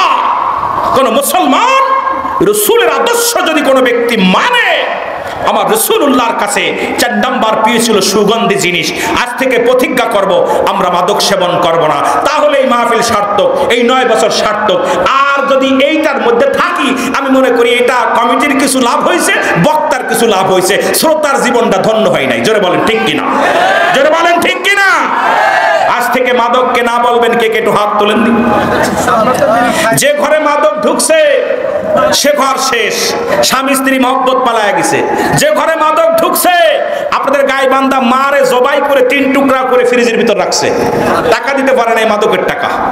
এ মুসলমান, যে ঘরে মাদক ঢুকছে স্বামী স্ত্রী সারাসারি হয়ে গেছে। যে ঘরে মাদক ঢুকছে ভাই ভাই শত্রুতায় শুরু হয়েছে। যে ঘরে মাদক ঢুকছে সেই সংসার শেষ হয়ে গেছে, ফ্যামিলি শেষ হয়ে গেছে, দিনা দায়ীকে ওই ফ্যামিলি নষ্ট হয়ে গেছে। জোরে বলেন ঠিক কিনা? আরো জোরে বলেন ঠিক কিনা? আমাদের মাদকের বিরুদ্ধে কথা বলা লাগবে, 2-4 মিনিট কথা বলা লাগবে। যদি দেশকে ভালোবাসেন, সমাজকে ভালোবাসেন, ইসলামকে ভালোবাসেন, কোরআনকে ভালোবাসেন, তাহলে আমাদের এর বিধান মেনে চলতে হলে কোরআন এত সহজ না, ইচ্ছা মতো চলতে দেয় না আপনাকে, ইচ্ছা মতো আপনি চলবেন এই অধিকার কোরআন দেয় নাই, আল্লাহ দেয় নাই। আপনি কবুল করেছেন। আমি আপনাদেরকে একটা কথা বুঝাতে গেলে, আপনি ধরেন আপনাদের এই গ্রামটার নাম কি? কি গ্রাম? জোরে কর না, কি গ্রাম? ঠেকুরিয়া। এই ঠেকুরিয়ার জমিনে আমাদের ভাইজানের নাম কি জানো? মিজান রহমান ভাই। ওনার হলো ছেলে, আমার হলো মেয়ে। ওনার কি? আমার মেয়ে। এখন দেখাশোনার মাধ্যমে বিয়ে হচ্ছে। ঠেকুরিয়া গ্রাম নিবাসী মোহাম্মদ মিজানুর সাহেবের ছেলের সঙ্গে রুহুল আমিন সিদ্দিকী মাগুরা নিবাসী অমকের কন্যা আমার এক মেয়ের লগে। কথা বুঝলেন? অমকের এত টাকা দেলমোর, এত টাকা ওসুল, বিয়ে কবুল আসো কি না? আমার ছেলেটা বলছে কবুল। কি বলছে? ভাই ছেলে বলছে কবুল। এখন কবুল করার পর যদি সারা দিন উনার খেদমত, শ্বশুরের খেদমত করছে, শাশুড়ির খেদমত করছে, সব কিছু ঠিক আছে। এখন রাতের বেলা উনার ছেলের বলতেছে তুমি থাকো, তোমার বাইরের কাছে আমি ঘুমাবো। কিন্তু উনার ছেলে আমার মেয়ের রাখবে না, তালাক দিবে। কথা কয় না, কথা বলছেন না? আমার মিজান ভাইয়ের ছেলে কি রাখবে নাকি তালাক দিবে? কোন পাগলে মেনে নিবে যে আমার ভুয়ার একজনের কাছে ঘুমা? এই কথা কয় না কেন? জোরে বলেন, মানাবে? কেউ মানবে না। তদ্রুপ রব্বে কারীমের কাছে স্বীকার করছে। রব্বে কারীম বলছে আলাস্তু বিরাব্বিকুম, আমি কি তোমাদের রব? এই মানো, ইসলাম মানো। ভালো না লাগলে উঠে যাও, দরকার নাই। আল্লাহ বলে আমি কি তোমাদের রব? আমি কি তোমাদের প্রভু? তখন সবাই বলছে কালু বালা, স্বীকার করলাম আপনি আমাদের রব, আপনি আমাদের মালিক। এখন আমার রব্বে কারীমের হুকুম যদি না মানি, বলেন দিয়ে আপনার তালাক দিব না রাখবো? এ জোরে বলেন না, কইতে মনে ভয় পান? তালাক দিব? আরে কত ফেলি বুঝাবো? বাঙালি মানুষ বাংলায় বুঝাইতেছে, কথা বুঝেন নাই? আমি তার হিন্দিতে বলতেছি না। আমার ভাই আমার কিষান নিছে, এখন ভাই সংসারে কাজ না করি, আর একজনের কাজ করি, আমার টাকা দিব? টাকা দিব? এবার টাকা আনতে গেলে আর পিটাইবো, স্যান্ডেল খুলে দুইটা বাড়ি মারবো। এটা কাম করছি, কার ভিতরে টাকা চাচ্ছে আমার কাছে? তো রব্বে কারীমের কাছে স্বীকার করেছি, তোমার হুকুম মানি, তোমার গোলামি করব। আয়া দুনিয়ার মধ্যে নামাজ ছেড়ে দিলাম, রোজা ছেড়ে দিলাম, হজ ছেড়ে দিলাম, যাকাত ছেড়ে দিলাম, ইচ্ছা মতো চলি। তোরে 3 তালাক তো দেবে, আর লোহার মুগুদ্দে পিটাইবে। জোরে বলেন ঠিক কিনা? আরো জোরে বলেন ঠিক কিনা? আমাদের কি রব্বে কারীমের হুকুম মানার দরকার আছে কিনা? আরো জোরে বলেন, মানার দরকার আছে কিনা? কার হুকুম মানবো? আরো জোরে বলেন কার? রহমতের সঙ্গে দুরূদ শরীফ পড়েন, আল্লাহুম্মা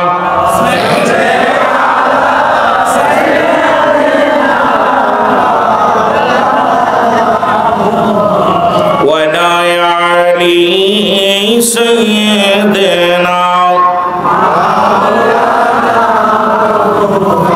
এ মুসলমান, কথাগুলো বলতে গেলে মনে পড়ে গেল যুবক ভাই, রাসূলের এক প্রিয় সাহাবী, যুবক সাহাবী। কি সাহাবী? যুবক সাহাবী। আমার যুবক বন্ধুরা বসে আছেন গো। রাসূলুল্লাহ বললেন বেগানা নারীর চেহারা দেখা হারাম, বেগানা পুরুষের চেহারা দেখা হারাম। নবীর সাহাবী একজন যুবক সাহাবী রাসূলুল্লাহর পিছে সদা সর্বদাই নামাজ আদায় করতেন। আর আমার এই নবীর সাহাবীর নাম, ও মুসলমান, হযরত সালাবা রাদিয়াল্লাহু তাআলা। জোরে জোরে বলেন মারহাবা। নাম কি? হযরত সালাবা রাদিয়াল্লাহু তাআলা। জোরে বলেন না মারহাবা। নবীর প্রিয় সাহাবী একজন যুবক। যুব সমাজের উদ্যোগে আজকের মাহফিল, যুবকদের ওয়াজ করে আসি, তারপরে দেখব অন্যদিকে। আস্তে আস্তে কোরআন থেকে সব আলোচনা আসবে, বাইর হবে। হযরত সালাবা রাসূলুল্লাহর পিছে নামাজ আদায় করে,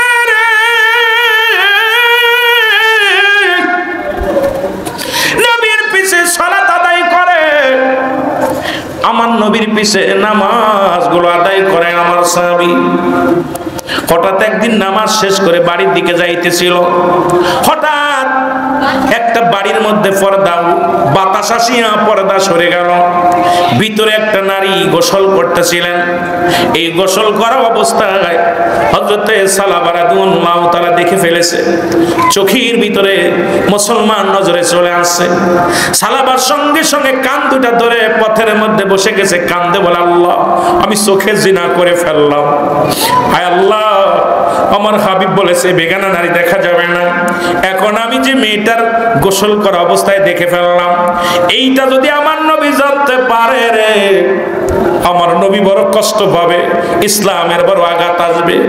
আজকে বাবারা দুঃখের বিষয় কথাটা বলতে হয়, আজকে আমার কারণে যদি ইসলামের ক্ষতি হয় রে, আমি রুহুল আমিনের জন্য যদি ইসলামের ক্ষতি হয়, রব্বি কারীম আমারে ক্ষমা করবে না, রব্বি কারীম আমারে ক্ষমা করবে না। ওরে বক্তা তোর জিহ্বা কাটবে আগুনের কাছে দিয়া রে। হযরত সালাবা সঙ্গে সঙ্গে চিন্তা করে, নবী গো, ও নবী, যদি আপনি আমার এই পাপের কথা জেনে যান আমি কেমনে মুখ দেখাবো? না না, আমি আর রাসূলুল্লাহর মুখ দেখাবো না। সালাবা কাঁদতে কাঁদতে জঙ্গলার দিকে রওনা হয়ে গেলেন। কটা দিন পার হয়ে গেল, সালাবা সারাদিন পাহাড়ে উঠে কান্দে আর কয়, রব্বে কারীম, আদম নবী কেঁদেছিল আমার সাথে বলেন, রব্বানা জালামনা আনফুসানা ওয়া ইল্লাম তাগফির লানা ওয়া তারহামনা লানাকুনান্না মিনাল খাসিরিন। আমার সাথে জোরে জোরে বলেন, রব্বানা। ও নবীর উম্মতের কয়দিন কাঁদছো রে? আজকে কুরআনুল কারীমের মাহফিলে বইয়া একটু চোখের পানি ছেড়ে দাও রে, হাসি ছেড়ে দাও, তামাশা ছেড়ে দাও, এই ময়দানে বইয়া একটু চোখের পানি গুলো ছেড়ে দাও। রব্বি কারীমের ডাক দে, বলো রব্বি কারীম।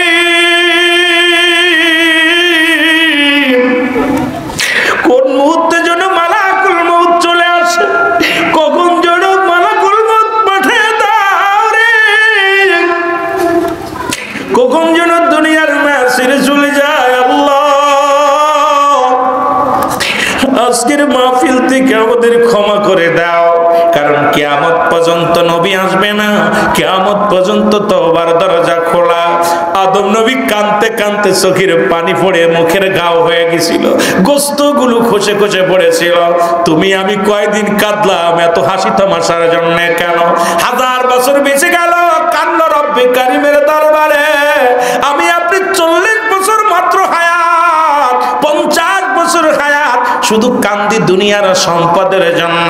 ইউনূস আলাইহিস সালাম কান্দে পড়েন, লা ইলাহা ইল্লা আনতা সুবহানাকা ইন্নী কুনতু মিনাজ জালিমিন। জোরে জোরে চিল্লা বলা যাবে না মারহাবা। আহা, বড় কষ্ট লাগে অন্তরের ভিতরে। হয়তো আজকে আসি, আগামীকাল থাকবো না, আগামীকাল থাকবো না। কত মানুষ দুর্ঘটনায় মারা যাচ্ছে, কত ভাই সড়ক দুর্ঘটনায় মারা যাচ্ছে, কত মানুষ নামাজের মধ্যে মারা যাচ্ছে, কত মানুষ কাজের মধ্যে মারা যাচ্ছে, কত মানুষ ঘুমের ঘরে মারা যাচ্ছে, কত মানুষ খানা খাতি যে মারা যাচ্ছে। বড্ড ভয় করে আল্লাহ, আজকে আমার এই দিনটা চলে গেল, আগামী দিন সূর্য আমার উদয় হবে কি জানি না। আজকে রাত যেমন পাইলাম, আগামী দিন রাত পাবো কি জানি না। কারণ কখন যেন মালাকুল মউত চলে আসে, এই চিন্তা যদি মানুষের ভিতরে থাকে, এই মানুষটা তো কোনোদিন গীবত করতে পারে না, এই মানুষটা কোনোদিন অন্যায় করতে পারে না, জুলুম করতে পারে না, ব্যভিচার করতে পারে না। এই যে মানুষটার অন্তর কাঁদে পাপের ভয়ে, কিন্তু আমাদের অন্তর এমন ভাবে মরমরে পাথরের মতো হয়ে গেছে, আমাদের অন্তর কাঁদে না, ভয় নাই। এই জন্য আল্লাহ উলাইকা আলা হুদাম মির রাব্বিহিম ওয়া উলাইকা হুমুল মুফলিহুন। ইন্নাল্লাযীনা কাফারু, নিশ্চয়ই যারা কুফরি করে রে, এই ধোঁকাবাজ বেঈমান চোর, কুফরি করতে করতে এমন একটা পর্যায়ে চলে গেছে, ওদের অন্তরের ভিতর আল্লাহ মোহর মেরে দিয়েছে। জোরে বলেন ঠিক কিনা? আরো জোরে বলেন ঠিক কিনা? এই আয়াতগুলো এত সুন্দর সুন্দর আয়াত, এত সুন্দর সুন্দর আলোচনা, কিন্তু আমরা করি না, কারণ নিজের স্বার্থ হাসিলের জন্য সব আলোচনা।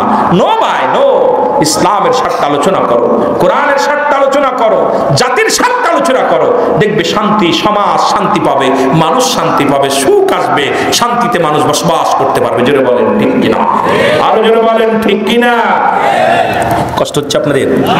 আওয়াজ কমে যাচ্ছে, কিছু মানুষ ওঠা শুরু করছে। আমি আপনাদের বেশি কষ্ট দিব না, এই সামান্য আর অল্প সময় হয়তো আলোচনা করবো। আয় হায় বাইজাও গেছে, 11:40 বাইজা গেছে, হয়তো 12টা পর্যন্ত উদ্যে আলোচনা করবো। 3 দিন ব্যাপী তো আপনাদের করার যত ধৈর্য ধরে বসে থাকলে আলোচনা করবো, না হলে আমি, কারণ কর্তৃপক্ষ আমাকে বলে নাই যে হুজুর আপনি 3টা পর্যন্ত ওয়াজ করবেন।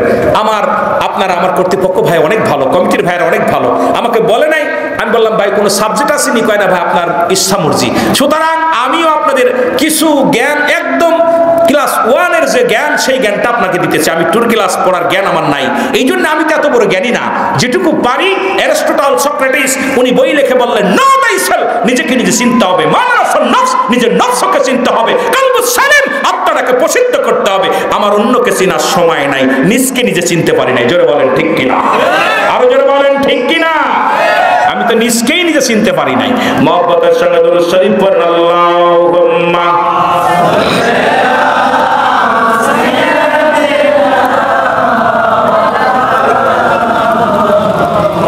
ওয়া লা ইয়ালি সাইয়্যিদিনা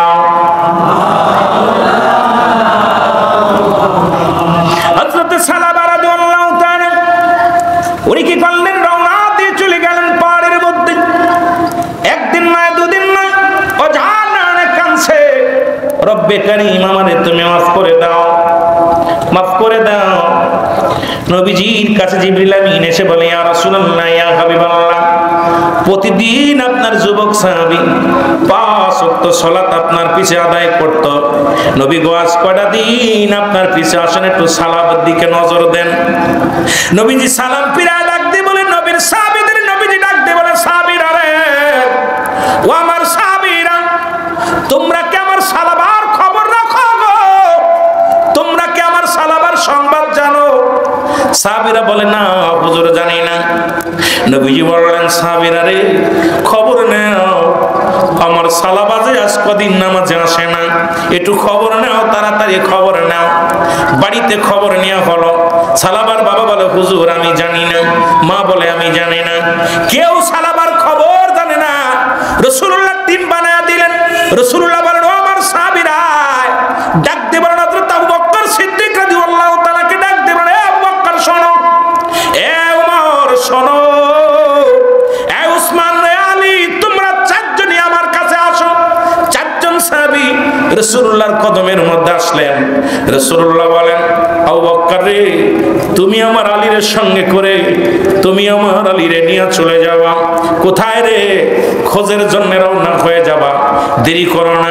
একটা টিম পূর্ব দিকে যাও, আর একটা টিম পশ্চিম দিকে যাবে। উসমান গনিকে ডাক দে, বলে, উসমান রে, তুমি যাও, আমার উমরকে নিয়ে তুমি পূর্ব দিক থেকে চলে যাও, উত্তর দিকে, পূর্ব দিকে খোঁজাখুঁজি করো।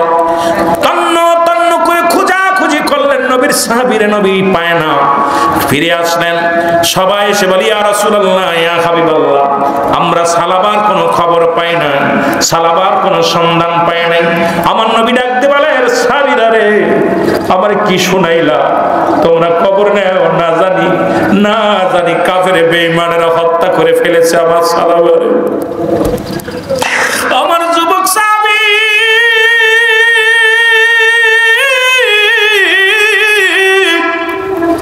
না জানি আমার সাহাবীরে হত্যা করে মেরে ফেলেছে। খবর নাও, বন জঙ্গল সব জায়গায় খবর নাও। হযরতে মুসলমান হযরত আলী রাদিয়াল্লাহু তাআলা, হযরতে আবু বকর সিদ্দিক রাদিয়াল্লাহু তাআলা পশ্চিম দিকে রওনা হলেন। পাহাড়ের মধ্যে যাইয়া যখন রাখালেরা আছে, রাখালগেরে ডাক দে, বলে, রাখালেরা রে, তোমরা কি সালাবারে দেখছো? ও রাখালিরা, তোমরা কি সালাবারে দেখছো? রাখালেরা বলে, ভাই সালাবারে তো আমরা চিনি না, তবে একজন যুবক মানুষ, একটা যুবক, তরতাজা যুবক, আজ কটা দিন হয়ে গেল পাহাড়ের উপরে বইয়া বইয়া চোখের পানিগুলো ছাড়ে কান্দে, আর ডাক দে বলে, রব্বে কারীম, আমি পাপী, আমারে তুমি মাফ করে দাও। আল্লাহ, আমারে তুমি মাফ করে দাও। সুতরাং আমরা তো সালাবারে চিনি না। ওই পাগলটার কান্না দেখে আমাদের উটগুলো খানা ছেড়ে দিছে, ওই পাগলটার কান্না দেখে আমাদের বকরিগুলো খানা ছেড়ে দিছে, ওই পাগলটার কান্না দেখে আমাদের উট দুম্বা খানা ছেড়ে দিয়া কান্দে।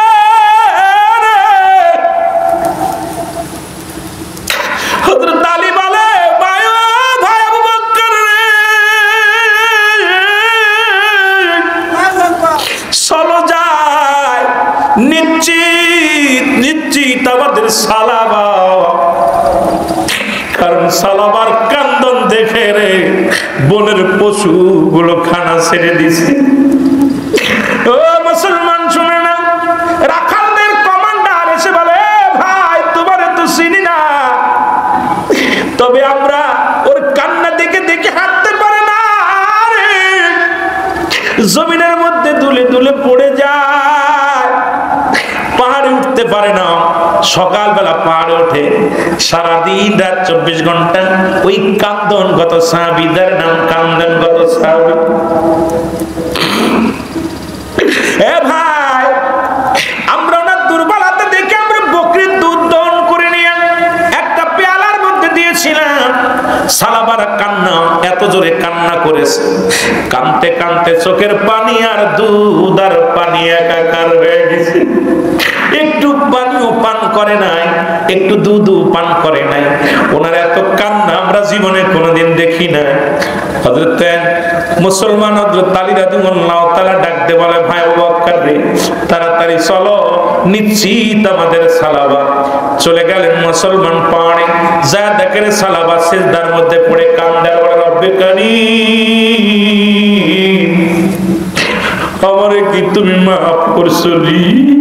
আমার পাপের কথা যদি নবীজি জেনে যায় রে,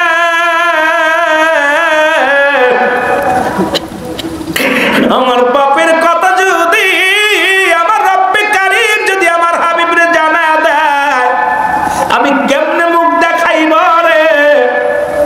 আমি ইসলামের মধ্যে থেকে এত বড় অপরাধ করলাম, রব্বে কারীম কি আমারে মাফ করছে এই বলিয়া কাঁদতে লাগলেন। পিছন থেকে যাইয়া হযরত আবু বকর সিদ্দিক ডাক দেয়, সালাবা রে, ও সালাবা। সালাবা সিজদা উঠাইলেন, উঠায়া বলে, ভাই আবু বকর আপনি আইছেন? বলে, হ্যাঁ আমি আইছি। বলে, আবু বকর রে, আগে বলো রে, ও ভাই আবু বকর, ও ভাই আলী, আগে বলো আমার পাপের কথা কি আমার নবী জেনে গেছে? জোরে জোরে চিল্লায় বলা যাবে না, আল্লাহু আকবার। আমি পাপী অপরাধী মওলা, তোমার দয়া চাই, বলে না আমি পাপী। যারা পাপ করছেন তারা বলবেন, যাদের পাপ নাই তার দরকার নাই। আমার দেশে এক মন্ত্রী দেখছেন, এক মন্ত্রী কিছুদিন আগে দেখছিলাম, বলছে আমি আমিন বলি না, কারণ আমি কোনো পাপ করি নাই। ওর জুতা দিয়ে পিটানোর দরকার। কত বড় ফিরাউনের বংশ, ফিরাউনের বংশ বলছে আমি পাপ করি নাই, আমি আমিন বলবো না। কত বড় বদ দেখছেন। নবী সাহাবীরা জান্নাতের সংবাদ শুনেও চোখের পানি ফেলে কাঁদছে। রাসূলুল্লাহ 10 জন সাহাবীকে জান্নাতের সংবাদ দিয়েছিল, তারাও তার নয় কেঁদেছে, শুধু কবরের ভয়ে, মরণের ভয়ে। আর ওই বদমাইশ আমার দেশের মন্ত্রী বলতেছে আমি কোনোদিন আমিন কইতাম না, আমি কোনো পাপ টাপ করিনি। আমার মুখী রাসূলের সুন্নাত নাই, দাড়ি নাই। ও মুখী নাই, দাড়ি, যার নাম ফিরাউনের বংশধর, সে কয় আমি পাপ করি নাই। কথা বুঝছেননি? বড় কষ্ট লাগে এই সব জায়গা, এসব কথা শুনলেও কষ্ট লাগে, বলতে গেলেও কষ্ট লাগে। জোরে বলেন ঠিক কিনা? রে আমি পাপী অপরাধী মওলা, তোমার দয়া চাই, বলে না আমি পাপী। এর তুমি যদি না করো দয়া,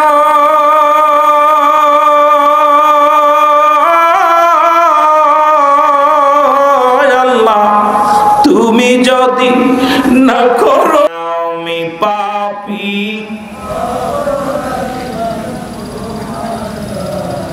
ওই আমি কোন দিন জন পড়িব ধরা,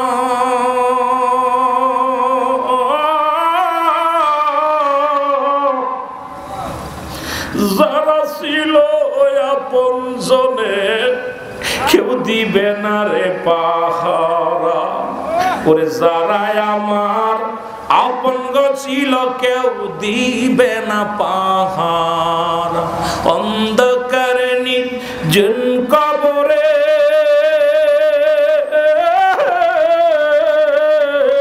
আল্লাহ, অন্ধকার নির্জন কবরে থাকবো আমি কেমনে, আমি পাপী অপরাধী মৌলা তোমার দয়া চাই, বলেন আমি পাপী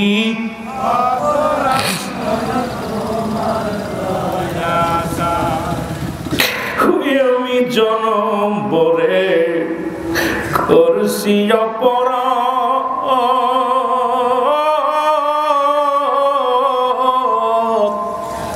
এই মাহফিলে এসে গো আল্লাহ উঠাইলাম দুটি হাত, ওই আমি জনম বরে করছি অপরাধ।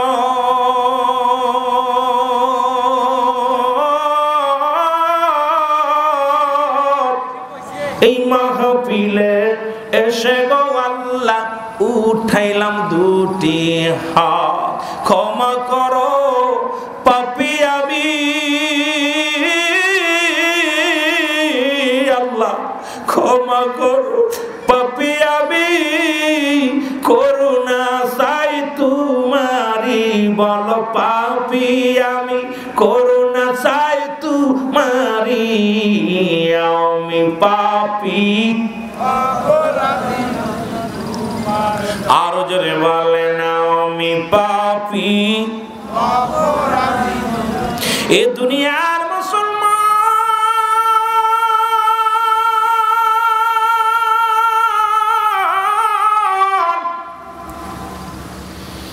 আল্লাহ নবীর সাহাবী ডাকতে বলে সালামা রে আয়, তোমার ব্যাপারে নবীজি কোনো কথা বলে নাই, তোমার পাপের বিষয় আমরা কিচ্ছু জানি না, কেন তুমি ওদের নামে কান্দো? সালামা ডাকতে বলে ভাই আলী, তুমি বলো আমার রাসূল কি আমার বিষয়ে কিছু বলছেন? এরে আমার নবীজি তোমাদের কাছে কিছু বলছেনি? কয় না। ও ভাই সালাবা চলো, রাসূলুল্লাহর কদমের মধ্যে নিয়ে আসলেন সালাবাকে। আমার নবীর কদমের মধ্যে সে ডাকতে বলে ইয়া রাসূলুল্লাহ, ইয়া হাবিবাল্লাহ, আমি গোলাম আপনার কদমের মধ্যে হাজির। আমার নবী কয় সালাম রে তুমি কইছিলা? বলি ইয়া রাসূলুল্লাহ, ইয়া হাবিবাল্লাহ, আগে আমি জানতে চাই আমার বিষয় কি জিবরিল আমিন আপনার কাছে কিছু জানাইছেন? আল্লাহু আকবার। রাসূলুল্লাহ বলে কি বলো তুমি, তোমার বিষয় কি জানাবে? বলি ইয়া রাসূলুল্লাহ, আমি ওদিন আপনার পিছন থেকে নামাজ শেষ করে যখন বাড়ি যাইতেছিলাম, যাবার পথে একটা বাড়িতে কলদে যাইতেছিলাম, হঠাৎ ওই বাড়ির পর্দাটা উঠে যায়, আর একটা মেয়ে গোসল করতেছিল, ওই অবস্থা আমি দেখে ফেলেছি। ইয়া রাসূলুল্লাহ, আমি তো বড় পাপ করে ফেলেছি, এই ভয়ে আমি আপনার সামনে আসি নাই। আমার আল্লাহ কি যদি আমার মাফ না করে, আমার আল্লাহ যদি আপনার জানিয়ে দেয়, আমি কি মুখ নিয়ে আপনার কাছে যাব? ইয়া রাসূলুল্লাহ, এই জন্য আমি পালাইছিলাম। আমার নবী ডাকতে বলে সালামা রে আয়, রব্বে কারীম তোমার বিষয় কিচ্ছু বলে নাই, তবুও তুমি তওবা করো। সালামা তওবা করলেন, রাসূলুল্লাহর হাতে হাত রেখে তওবা করেন। আবার পরে আশহাদু আল্লা ইলাহা ইল্লাল্লাহু ওয়াহদাহু লা শারীকা লাহু ওয়া আশহাদু আন্না মুহাম্মাদান আবদুহু ওয়া রাসূলুহু। আবার কালেমা, আবার তওবা। সালামা পড়ে নিচে জোরে বলেন না মারহাবা। আর একটু জোরে বলেন না। কয়দিন কাঁদছো আব্বা, কয়দিন কাঁদছো? একদিনে তো চোখের পানি পড়ে নাই, ওয়াজ তো প্রতিদিন শুনতেছি, ওয়াজ শুনে রক্ত গরম হয়, হৃদয় কাঁদে না, অন্তরের ভিতরে মোহর মাশাআল্লাহ। কানে শোনা যায় না ভালো কথা, অন্তরে শুনবে না, চোখ দিয়ে দেখবে না। কারণ আলোচনার ময়দানে যে গুনাহ ঝরাবো, ময়দানে গুনাহ সব হয়ে যাবে, একটাও নেব না। জোরে বলেন ঠিক কিনা? গুনাহ কি বাড়ি নিবেন? এই জোরে বলেন, গুনাহ বাড়ি নিবেন? এখানে দাফন করে দিয়ে যাব। এই জমিনের ভিতরে গুনাহগুলো দাফন হয়ে যাবে। চিন্তা কর, আল্লাহ আমাকে তুমি পাপী বানাই এখানে আনছো, নিষ্পাপ বানায় বাড়ি নিব। জোরে বলেন ঠিক কিনা? আরো জোরে বলেন ঠিক কিনা? নিয়ত করছেন? নিয়ত করছেন সবাই? হাত উঠান দিয়ে নিয়ত করছেন? আল্লাহ কবুল করো, জোরে বলেন আমিন। আমার বন্ধুগণ, আমার গভীর মনোযোগ। রাসূলুল্লাহ তওবা করা দিলেন, কালেমা পড়া দিলেন। রাসূলের কাছে বসে বসে সালাবা চোখের পানিগুলো ছেড়ে কাঁদতে লাগলেন। এমন সময় সালাবা বলে, ইয়া রাসূলুল্লাহ, ইয়া হাবিবাল্লাহ, আমার পিছনের রগের কাছে যেন কেমন পিপিলিকা যেমন হাঁটে, ঠিক সেমন মনে হচ্ছে। পিছনের রগের কাছে যেন কেন? কারণ প্রতিটা মানুষের এই রগের কাছে মালাকুল মউত পিছনে একদম শিরার কাছে এসে অপেক্ষা করে, যে কোনো মুহূর্তে ধরতে পারে। মালাকুল মউত সালাবার কাছে হাজির হয়ে গেছে। সালাবা বলে, ইয়া রাসূলুল্লাহ, ইয়া হাবিবাল্লাহ, আমার জন্য কেমন লাগছে, আমার কেন যেন দম বন্ধ হয়ে আসছে। পিছনে মনে হচ্ছে ঘাড়ের গোড় দিয়া পিপিলিকা হাঁটাহাঁটি করতেছে। আমার নবী কয়, সালাবা রে, আজরাইল আলাইহিস সালাম তোমার কাছে হাজির হয়ে গেছে। সালাবা রে, তোমার কাছে আজরাইল এসে গেছে। আমার নবীজি কালেমা পড়া দিলেন, সালাবার মৃত্যু হয়ে গেল। সালাবা কালেমা পড়তে পড়তে মালাকুল মউত মৃত্যুবরণ হয়ে গেল। বলেন লা ইলাহা ইল্লাল্লাহ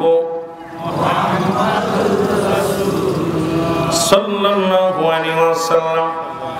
সালাবার মৃত্যু হয়ে গেল। আমার নবীজি নিজের চোখ দিয়ে দরদর করে পানি ছেড়ে দিলেন। সাহাবীরা আসলেন, নবীজি বলেন, আমার সাহাবীরা রে, আমার সালাবারে সুন্দরভাবে গোসল করাও, আজকে আমি নিজেই জানাজা পড়বো আমার সালাবার। সবাইকে ঘোষণা করে দাও, আমি নবী ইমাম হব, তোমরা আমার সালাবার মুসল্লি হবে গো। সবাই জানাজার জন্য প্রস্তুতি নাও। সালাবার গোসল করানো হলো, কাফন পরানো হলো। রাসূলুল্লাহ বললেন, ওই ময়দানে নিয়ে যাও, ওই ময়দানে সালাবার জানাজা পড়া হবে। রাসূলুল্লাহ হুকুম দেওয়ার পর নবীর সাহাবীরা সালাবার দেহ মুবারক নিয়ে রওনা হয়ে গেলেন। রাসূল পিছন দিকে হযরত ওমরে ফারুক তাকায় দেখে আমার নবীজি অনেক দূরে দাঁড়ায় আছে, আস্তে আস্তে হাঁটে। ওমরে ফারুক ডাকতে বলে, ইয়া রাসূলুল্লাহ, ইয়া হাবিবাল্লাহ, নবী গো, আপনি এত পিছে পড়ে গেলেন, সময় তো দিছেন এই সময় জানাজা পড়া হবে। নবী গো, আপনি এত পিছে পড়লেন। আমার নবী মিছিমিছি করে হাসে আর বলে, ওমর রে, ও ওমর, কেমনে করে হাঁটবো রে? আমি তো হাঁটতে পারি না, কারণ আসমান থেকে এত পরিমাণ ফেরেশতা জমিনের মধ্যে সালাবার জানাজায় হাজির হয়ে গেছে। আমি নবী পা রাখার জায়গা পাচ্ছি না, কারণ এত পরিমাণ ফেরেশতা জমিনের মধ্যে সালাবার জানাজায় হাজির হয়ে গেছে। জোরে বলেন মারহাবা। আর একটু জোরে বলো। এই যুবক সাহাবী প্রমাণ করে দিলেন, রাসূলুল্লাহর পক্ষে আল্লাহর দ্বীনের পথে থেকে যদি মৃত্যুবরণ হয়, দুনিয়াতেও ইজ্জত বাড়ে, কবরেও ইজ্জত বাড়ে, জান্নাতি পাওয়া যায়। সালাবার জানাজা শেষ হয়ে গেল। রাসূলুল্লাহ সাহাবীদেরকে নিয়ে দোয়া করলেন। আমার নবীজি একটু মিষ্টি মিষ্টি হেসে উচ্চ আওয়াজে বলেন, আমার সাহাবীরা রে, আমার রব্বে কারীম আমারে জানায়া দিয়েছে, আমার সালাবার জন্য একটা নয়, দুটি নয়, আল্লাহ রাব্বুল আলামিন 8টা জান্নাতের দরজা খুলে দিয়েছে। কারণ আমার সালাবা উন্মুক্ত ভাবে জমিন দিয়ে খুশি সেই জায়গাতে প্রবেশ করতে পারবে।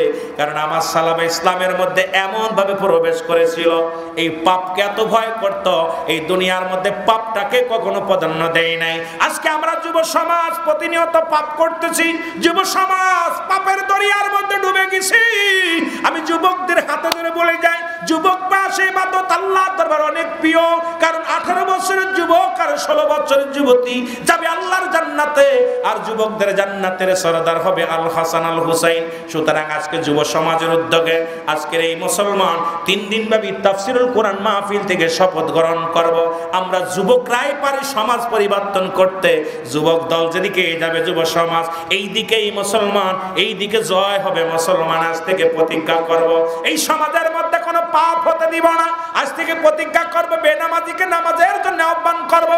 নিজেরা সুদ খাবো না, অন্যের সুদ খেতে দিব না। নিজেরা ঘুষ খাবো না, অন্যের ঘুষ দিব না। নিজেরা ঘুষ দিয়ে চাকরি নেব না, কেউ নিতে গেলে তারও দিব না। প্রয়োজন হলে ভ্যান চালায় খাবো, প্রয়োজন হলে রিক্সা চালায় খাবো। সুদ ঘুষের সঙ্গে আমরা জড়িত হব না। আজ থেকে নামাজ ছাড়বো না। আজ থেকে আব্বা মার খেদমত করবো। আজ থেকে যে সমস্ত উন্নয়ন প্রকল্পে সুন্দর ইসলামের উন্নয়ন প্রকল্পের কাজ হয়, এই কাজের জন্য যান জীবন দিয়ে ঝাঁপিয়ে পড়বো। সমাজের মধ্যে উন্নয়নমূলক কাজ করব। ও মুসলমান, দেশ আপনাকে কি দিল, দেশ আপনাকে কি দিল দেখার বিষয় না, দেশকে আপনি কি দিলেন। দেশের সেবায় নিয়োজিত করে যদি দেশকে ভালোবাসতে পারেন, সমাজকে ভালোবাসতে পারেন, তাহলে একটা সুশীল সমাজ বাইর হয়ে আসবে। এই সমাজের মধ্যে থাকবে শান্তি, এই সমাজের মধ্যে থাকবে না হানাহানি, এই সমাজের মধ্যে থাকবে না কন্দল, এই সমাজের মধ্যে থাকবে না দুর্নীতি, এই সমাজের মধ্যে থাকবে না মুসলমান পরনিন্দা। এই জন্য আমার যুব সমাজকে, এই জাতির জন্য, এই জাতিকে গড়ার জন্য এই যুব সমাজের অগ্রগামী ভূমিকা দরকার। আজকে মুসলমান এই যুব সমাজ যদি আল্লাহ রাসূলের পথে চলতে পারি, গোটা মহল্লা সুন্দর সুন্দর সুন্দর হয়ে যাবে। জোরে বলেন ঠিক কিনা? আর একটু জোরে বলা যাবে না ঠিক কিনা? রাজি আছেন? রাজি আছেন? তাহলে মাহফিল সার্থক। তাহলে মাহফিল সার্থক। কেন আমরা যুব সমাজ, মুরব্বীরা কি পারবে, তাতে বয়স হয়ে গেছে। এখন আপনি যুবক মানুষ, আপনাকেই কাজ করতে হবে।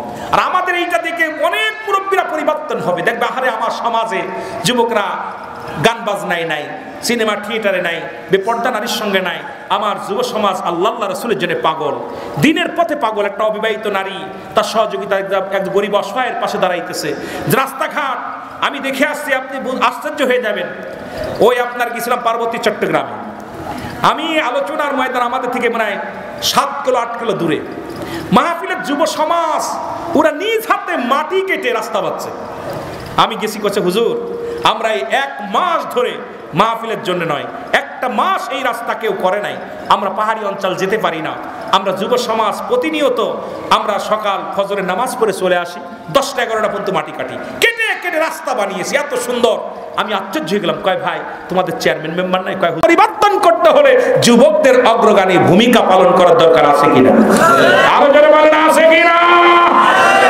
ও দেশের ভাই রে বল না কোথায় যাই রে, একটু শান্তি বলো কোথায় গেলে পাই রে। ও দেশের ভাই রে বল না কোথায় যাই রে, একটু শান্তি বলো কোথায় গেলে পাই রে। চারিদিকে দেখি শুধু নাই কিছু নাই রে। ও দেশের ভাই রে বল না কোথায় যাই রে, একটু শান্তি বলো। পাম্পে তেল নাই, মরিচি ঝাল নাই, নবাববাড়ি নবাব নাই, যুবকের কাম নাই।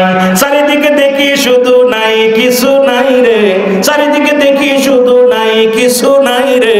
ও দেশের ভাই রে বল না কোথায় যাই রে, একটু শান্তি বলো কোথায় গেলে পাই রে। শান্তি পেতে হলে মসজিদিতে আয় রে, শান্তি পেতে হলে মাহফিলে আয় রে, শান্তি পেতে হলে পর্দা মেনে চল রে, শান্তি পেতে হলে কোরআন মেনে চল রে, শান্তি পেতে হলে হাদিস মেনে চল রে। জয় বলেন ঠিক কিনা? সুতরাং হাই হাই আলোচনা কি আগাবো না ছেড়ে দিব? 12টা বেজে গেছে, 12টা বেজে গেছে।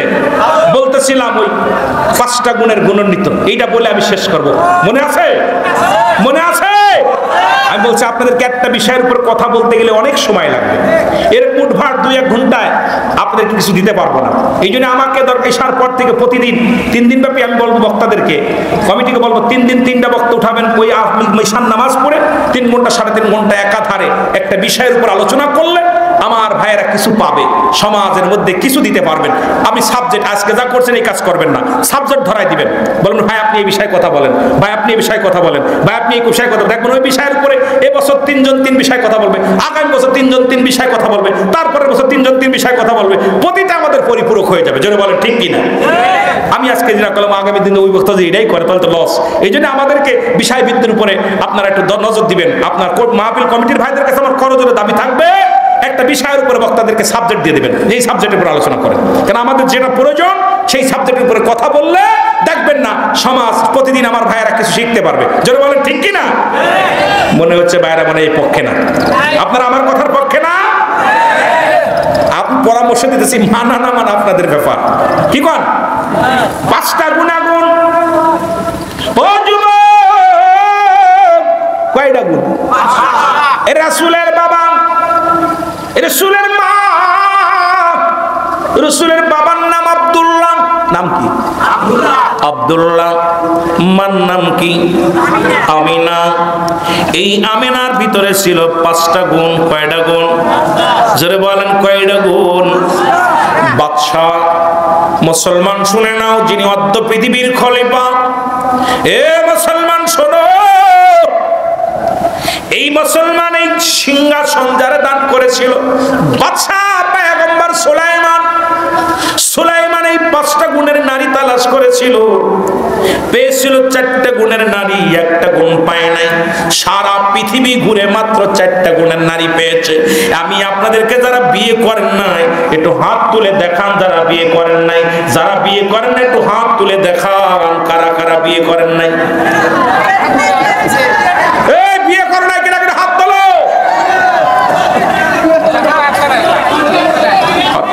হাত নামা। তোরা বাইরেই থাক, তোরা বাইরেই থাক, তোকে দরকার নেই। তুই বিয়ে করছিস না? দুটো নাকি? 5টা গুণের নারী। কয়টা গুণের নারী? আমার মারা শোনো, বাবারা শোনো, 5টা গুণের গুণান্বিত নারী দেখে বিয়ে করবেন। নাম্বার 1 হলো সতীত্বর আমানতদারী। 1 নাম্বার নারী হলো সতীত্বর আমানতদারী। মামেনা ওই জামানার মধ্যে একজন নারী ছিল যিনি সতীত্বর আমানতদারী ছিল। পৃথিবীর মধ্যে আজকে আমাদের সমাজ খালাতো ভাই মামাতো ভাই শেষ করে দিছে। ফুফাতো ভাই চাচাতো ভাই, এর খালাতো ভাই চেহারা দেখা হারাম, মামাতো ভাইয়ের চেহারা দেখা হারাম, ফুফাতো ভাইয়ের চেহারা দেখা হারাম। আমার দেশে এখন খালাতো ভাই মামাতো ভাই ফুফাতো ভাই চাচাতো ভাই। আমি আপনাদের পায়ে ধরে বলে যাই, ইসলামের বিধান যদি মানেন, খবরদার ফুফাতো বোনের সঙ্গে ফুফাতো ভাইয়ের মিলতে দিয়েন না, চাচাতো ভাইয়ের সঙ্গে মিলতে দিয়েন না, চাচাতো বোনের সঙ্গে চলাফেরা করতে দিয়েন না। এদের চেহারা দেখা হারাম, হারাম, হারাম। আজকে একটা ফ্যামিলির মধ্যে পর্দা নাই, ওয়াজ করে হবে কি আর এই তাফসীর মাহফিল করে হবে কি? আর পর্দার বিধান তো নাই। এগুলো সব শেষ। জাতি এখন সর্বনাশের পথে। ধরে বলেন ঠিক কিনা? কোন মুক্তি বলতে পারবে না ফুফাতো ভাই মামাতো ভাই দেখা যায়, সম্পূর্ণ হারাম, হারাম। আমার বাবার আমার 1 নাম্বার আমানত বসল সতীত্ব আর আমানতদারী। মারহাবা বলেন না? জোরে বলতে হবে, আরো জোরে, আরো জোরে। 1 নাম্বার হলো সতীত্ব আর আমানতদারী। 2 নাম্বার হলো, এই কথাগুলো বলতে গেলেও কষ্ট হয়, আমার দেশে ক্লাস 6 এর মেয়েরাও চলে যাচ্ছে অন্যের হাত ধরে। এরে বাবা রে বাবা, কি একটা ভয়ঙ্কর জামানায় আসলাম। সতীত্বর আমানতদারী কন্যা যিনি হবে, এই তো পৃথিবীর মধ্যে রব্বুল আলামিন ঘোষণা করে দিছে, ওই নারীর জান্নাতের মধ্যে আল্লাহ রব্বুল আলামিন পর্দা ছাড়া দেখা দিবে। দেখা দিয়ে ডাকতে বলো, সতীত্ব আমানতদারী মেয়েদের কত দাম। আরে ইসলাম মানিয়া যে নারীরা সতীত্বর আমানতদারী, আমার মহারাজকে যারা ওয়াজ শুনতেছো, তোমরা যদি ইসলামের বিধান মেনে যদি সতীত্ব রক্ষা রেখে সতীত্বর আমানত খেয়ানত না করে স্বামীর সংসার করতে পারো, একমাত্র স্বামী ব্যতীত তোমার ইজ্জত আর অন্যর কারো বিলিয়ে দাও নাই। আল্লাহ রাব্বুল আলামিন যখন জান্নাত দিবে রে, ওই জান্নাতের ভিতর রব্বে কারীম সতীত্ব নারীদের সামনে যায় হাজির হয়ে যাবে। ডাকতে বলো, ও দুনিয়ার নারীরা রে শোনো, তোমরা তোমার স্বামীর আমানত নষ্ট করো নাই, অন্যের কাছে বিলিয়ে দাও নাই। সতীত্বর আমানতদারী রক্ষাকারী নারীরা, আমি রব্বে কারীম তোমাদের সঙ্গে জান্নাতে দেখা দিব। জোরে জোরে চিল্লায়া বলা যাবে না মারহাবা। ওয়া সারা জীবন করছি, একটু কয়ে যাই কমাও। 2 নাম্বার হলো, 2 নাম্বার হলো মুসলমান শোনো, পর্দাশীলতা নারী। মারহাবা বলো আরো জোরে। এরে আব্দুল মুতালিব ডাক দে বলে, আব্দুল ওয়াহাব, আরে আমার ছেলে বিয়ে করাইবে আব্দুল্লাহ রে।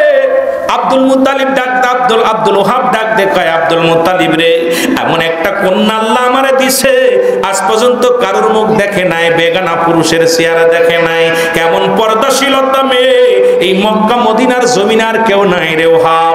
কারণ আমি আল্লাহ রাব্বুল আলামিনের দরবারে শুকরিয়া আদায় করি, আমার নবীর মা কত পর্দাশীলতা ছিল নারী। আজকে সেই নবীর মারে নিয়ে যারা উঠবাট কথা হয়, ওই মৌলবীর জিহ্বা কেটে দেওয়ার দরকার। জোরে জোরে চিল্লায় বলেন ঠিক কিনা? যে সমস্ত মৌলবীরা নবীর বাবারে নিয়ে, নবীর বিবিদেরকে নিয়ে, নবীর মাদেরকে নিয়ে কটাক্ষ করে, ওই মৌলবীর জিহ্বা কাটা ফরজ হয়ে গেছে। জোরে বলেন ঠিক কিনা? জোরে বলো ঠিক কিনা? আরে আমানত মুসলমান শোনো, আব্দুল্লাহ আল কওয়াব কয় পৃথিবীর মধ্যে আমার কন্যা এত পর্দাশীলতা নারী।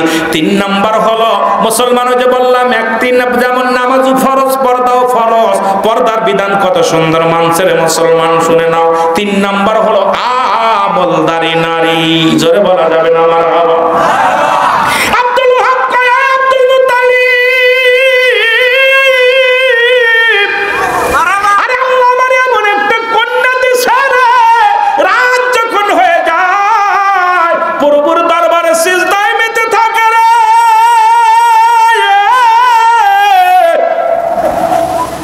রব্বি কারীমের দরবারে চোখের পানি ফেলাইয়া ফেলে কান্দে। এমন মায়ের গর্ভে থেকে আমার নবী আইছে রে, যেন তেন মা নয়, যুগশ্রেষ্ঠ মা। ওরে মুসলমান, এই মা জননীর গর্ভে থেকে রাহমাতুল আলামিন আসছে রে মুসলমান। 3 নাম্বার হলো আমলদারি নারী। 4 নাম্বার হলো মুসলমান রূপবতী গুণবতী। ও মুসলমান, যদি কোনো গুণবতী মেয়ে বিয়ে করেন, জীবনেও আপনার হাত ধরবে, আর কারোর হাত ধরবে না, জীবনেও পরক্রিয়া করবে না, কোনোদিন আপনার সংসারে কষ্ট দিবে না, কোনোদিন স্বামীর দুর্নাম কোনোদিন কারোর কাছে বলবে না। কোন মুসলমান, নবীজি বললেন, মুসলমান যখন নবীজি মিরাজে গেলেন, আম্মা জান আয়েশা সিদ্দিকাকে বলে, আয়েশা রে শোনো, কারণ আমি নবীজি দেখে এসেছি অধিক পরিমাণ নারী জাহান্নামের মধ্যে ঘোরে। আমার নবীজিকে বললেন, ইয়া রাসূলুল্লাহ, ইয়া হাবিবাল্লাহ, জাহান্নামে কেন? আমার নবী আয়েশা রে, ওই সমস্ত নারীরা হলো স্বামীর লানত করত। নবীজির বিবি ডাকতে বলে, আম্মা জান আয়েশা, ইয়া রাসূলুল্লাহ, ইয়া হাবিবাল্লাহ, লানত কাকে বলে? আমার নবী কয়, যারা এই দুনিয়ার মধ্যে স্বামীর দুর্নাম করে, স্বামীকে অভিশাপ দেয়, স্বামীকে গালি দেয়। যে সমস্ত নারীরা স্বামীর দুর্নাম করে, যে সমস্ত নারীরা স্বামীকে গালি দেয়, যে সমস্ত নারীরা স্বামীর দুর্নাম মানুষের কাছে বলে বেড়ায়, সে যদি কাবা শরীফে 1000 বার যায়, সব কবুল হবে না। রোজা কবুল হবে না, যাকাত কবুল হবে না, হজ কবুল হবে না। ওরে আপনাদের এলাকায় যদি এমন মেয়ে থাকে, আজকে যদি তওবা না করে, ওর কপাল পুরা।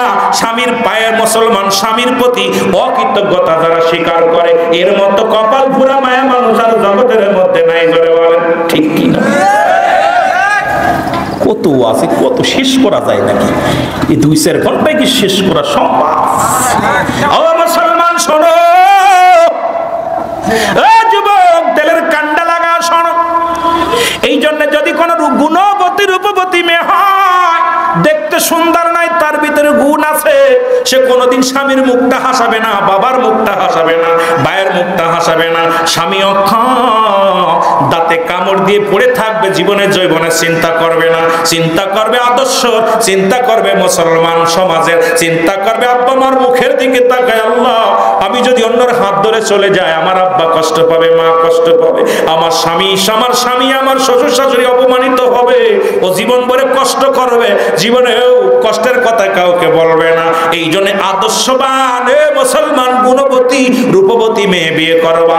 5 নাম্বার হলো আদর্শবান সন্তানের কন্যা। ওরে মুসলমান, আজ থেকে প্রতিজ্ঞা করবা, গাঁজাখোরের মেয়ে বিয়ে করবে না, মদখোরের মেয়ে বিয়ে করবো না, ইয়াবাখোরের মেয়ে বিয়ে করবো না, সুদখোরের মেয়ে বিয়ে করবো না, ঘুষখোরের মেয়ে বিয়ে করবো না। ওই সুদখোরের মেয়ে কোনোদিন ভালো হতে পারে না, সুদখোরের সন্তান কোনোদিন ভালো হতে পারে না, গাঁজাখোরের সন্তান ভালো হতে পারে না, মদখোরের সন্তান ভালো হতে পারে না। ওই যে মদ, সুদখোর, ঘুষখোর, জিনাখোর, ব্যভিচার করে সন্তানাদি কোনোদিন ভালো হওয়া সম্ভব নয়, কারণ রক্ত বয়ে যায় ওর দেহের মধ্যে, ওদের চরিত্র কখনো ভালো হতে পারে না। এই জন্য আজ থেকে প্রতিজ্ঞা করব, যদি প্রয়োজন হলে ব্যাংক চালকের মেয়ে বিয়ে করব, রিকশা চালকের মেয়ে বিয়ে করব, কোন গাঁজাখোর, লম্পট, ঘুষখোর, মদখোর, ওই মুসলমান নিশাখোরের মেয়ে বিয়ে করব না। কে কে রাজি আছে একটু হাত দুখানে তুলে দেখা। যারা করেছি তো তারা ঠকে গেছি। কি গান আর দরকার নাই, একটাই যথেষ্ট। আর দরকার নাই, একটা করছে আলহামদুলিল্লাহ। আজ থেকে এই 5টা গুণের গুণান্বিত নারী বিয়ে করতে চায়, রাজি